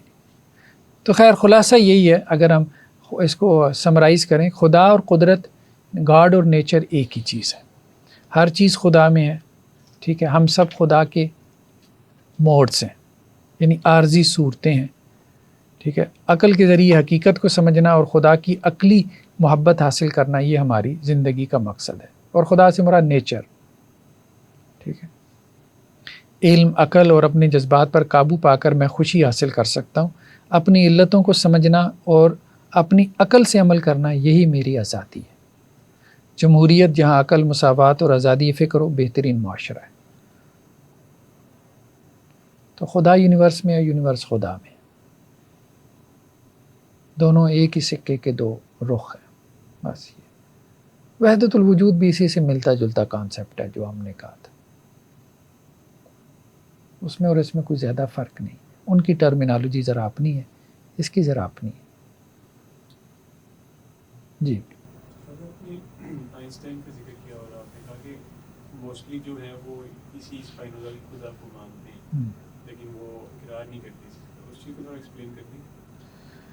جیسے دیکھیں نا، اس نے رچرڈ ڈاکن نے بھی یہ بات لکھی ہے نا بلائنڈ واچ میکر کے اندر، ٹھیک ہے، کہ ہم یہ نہیں کہتے کہ کوئی واچ میکر نہیں ہے. واچ میکر ہے، وہ کوئی سمیع اور بصیر نہیں ہے. سوال یہ پیدا ہوا تھا نا کہ گھڑی ساز نہیں ہے تو گھڑی کیسے وجود میں آ گئی؟ یونیورسل کلاک ہے، ٹھیک ہے. اگر کوئی گھڑی ساز نہیں ہے تو کس طرح یہ یونیورسل کلاک بن گیا؟ ہر چیز کلاک کے مطابق چل رہی ہے. یونیورس کا بھی کلاک ہے نا، ٹھیک ہے، جیسے ہمارا بایولوجیکل کلاک ہے، ہمارے جسم کے اندر بھی کلاک. تو اب انہوں نے اس کا جواب یہ دیا کہ ہم کلاک مانتے ہیں اور یہ بھی مانتے ہیں کہ وہ کوئی کلاک میکر بھی ہے، لیکن وہ کوئی پرسن نہیں ہے. وہ اندھا بہرا میٹر ہے، مادہ ہے، یا لاز آف نیچر ہے، فزیکل لاز ہے. یہی بات اسٹیون ہاکنگ نے بھی کہی، یا اسٹیفن ہاکنگ نے بھی کہی. اس نے بھی کہا کہ بیسیکلی یہ جو گریویٹی ہے، گریویٹیشنل فورس ہے، یا اس طرح کی جو چیزیں ہیں، انہوں نے یونیورس کو، جب وہ بگ بینگ کو ایکسپلین کرتے ہیں تو ان کی وجہ سے یونیورس ایگزسٹ کر رہی ہے. یعنی یہ کس طرح وجود میں آئے، ان کی علت کیا ہے، یونیورس کی علت کیسے یونیورس وجود میں. تو ان کی علت فزیکل لاز ہیں، سیدھی سی بات ہے. پیچھے فزیکل لاز کیسے وجود میں آئے؟ تو وہ کہتے ہیں سوال کا ہمارے پاس کوئی جواب نہیں ہے، کہ ہمارے نزدیک یہ سوال ہی لایانی ہے، میننگ لیس کوسچنس. وہ کہتے ہیں کہ انہی کو آپ نیسیسری مان لو، انہی کو آپ نیسیسری بینگ مان لو. یہی بات یہ سپینوزا بھی کہہ رہے ہیں کہ سبسٹنس کیسے وجود میں آیا. آپ یہ سوال ہی نہ کرو، سبسٹنس ہی بیسیکلی اصل ہے، باقی ساری چیزیں اس سے وجود میں آئیں. جیسے آپ لوگ خدا کے بارے میں کہتے ہیں کہ وہی اصل ہے، یہ مت سوال کرو کہ خدا کو کس نے پیدا کیا. یہ بھی ایک جگہ جا کے رکتے ہیں، ایسا نہیں ہے، ان کو بھی رکنا پڑتا ہے، ورنہ تو دیکھیں سلسلہ چلتا رہتا ہے. انفینٹ ریگریس، وہ جو اس کو سمجھ ہی نہیں ہے حضرت کو، احمد جاوید صاحب کو، کیا نام تھا، جاوید اختر صاحب کو، ساری. تو استاد آج جو مطلب زیادہ مانی جاتی تھی اس کے مطابق تو آپ سائنسدان مانتے ہیں کہ ایک شروعات ہوئی ہے. ہاں تو وہ نیسیسری مان سکتے ہاں، ہیں سبسٹینس. اب تو وہ یہی کہتے ہیں کہ سنگولیرٹی کا کانسیپٹ وہ مانتے ہیں نا. بگ بینگ میں بھی یہ کہ سنگولیرٹی یعنی ابتدا ہوئی ہے، ٹھیک ہے. تو اس ابتدا کو آپ کو ماننا پڑتا ہے، اور اس سے پیچھے سوال آپ کے لیے میننگ لیس کویسچن بن جاتا ہے. یا آپ کہتے ہو کہ جی وہ میٹا فزکس سے متعلق ہے، اور ہم تو آپ کو فزکس کے بارے میں، یا سائنس آپ کو فزکس کے بارے میں بتاتی ہے. تو ابتدا سے فزکس شروع ہو رہی ہے، ابتدا سے پہلے تو میٹا فزکس ہے، وہ تو ہمارا مسئلہ ہی نہیں ہے، تو وہ تو ہمارے فیلڈ سے متعلق سوال ہی نہیں ہے، تو آپ پوچھو ہی نہیں. اور بات ان کی اس لحاظ سے بھی ٹھیک ہے. لیکن اب یہ بھی ایک آ رہا ہے نا کہ جی یہ ابتدا بھی، مطلب یہ یونیورس، یہ اس کی ابتدا کی آپ بات کر رہے ہیں، تو اس سے پہلے بھی کوئی یونیورس تھی جس سے یہ وجود میں آئی. یعنی ملٹی ورس کا کانسیپٹ جو ہے، وہ تو ایک عقیدہ ہی لگتا ہے، بس عقیدہ ہی لگتا ہے. جیسے آپ نے گاڈ نہیں کہنا تو آپ کہہ لیں ملٹی ورس. تو وہ یہی ہے نا، اب وہ اسی طرف جا رہے ہیں، تسلسل لامتناہی کی طرف، انفینٹ ریگریس کی طرف، کہ ابدی ہے، ایٹرنل ہے. وہی جو ہم نے خدا کی صفات تھیں، وہ صفات انہوں نے مادے میں ڈال دیں، سبسٹنس میں ڈال دیں، ایسنس میں ڈال دیں، یونیورس میں ڈال دیں. اب تو وہ کہہ رہے ہیں یونیورس کا جو ہے وہ کانشیس بھی ہے، یا کوانٹم فیلڈ میں ڈال دیں. وہی بات ہے. یعنی آپ کہنا چاہ رہی ہیں ملٹی ورس والا جو کانسیپٹ ہے وہ بھی یہ اسپائنوزا کی تھاٹ کے مطابق ہے کہ وہ ملٹی ورس کہہ کے سبسٹینس کو اٹرنل ثابت کرنا چاہ رہے ہیں. سبسٹنس انٹرنل ہو جائے گا نا، ظاہری بات ہے، انٹرنل.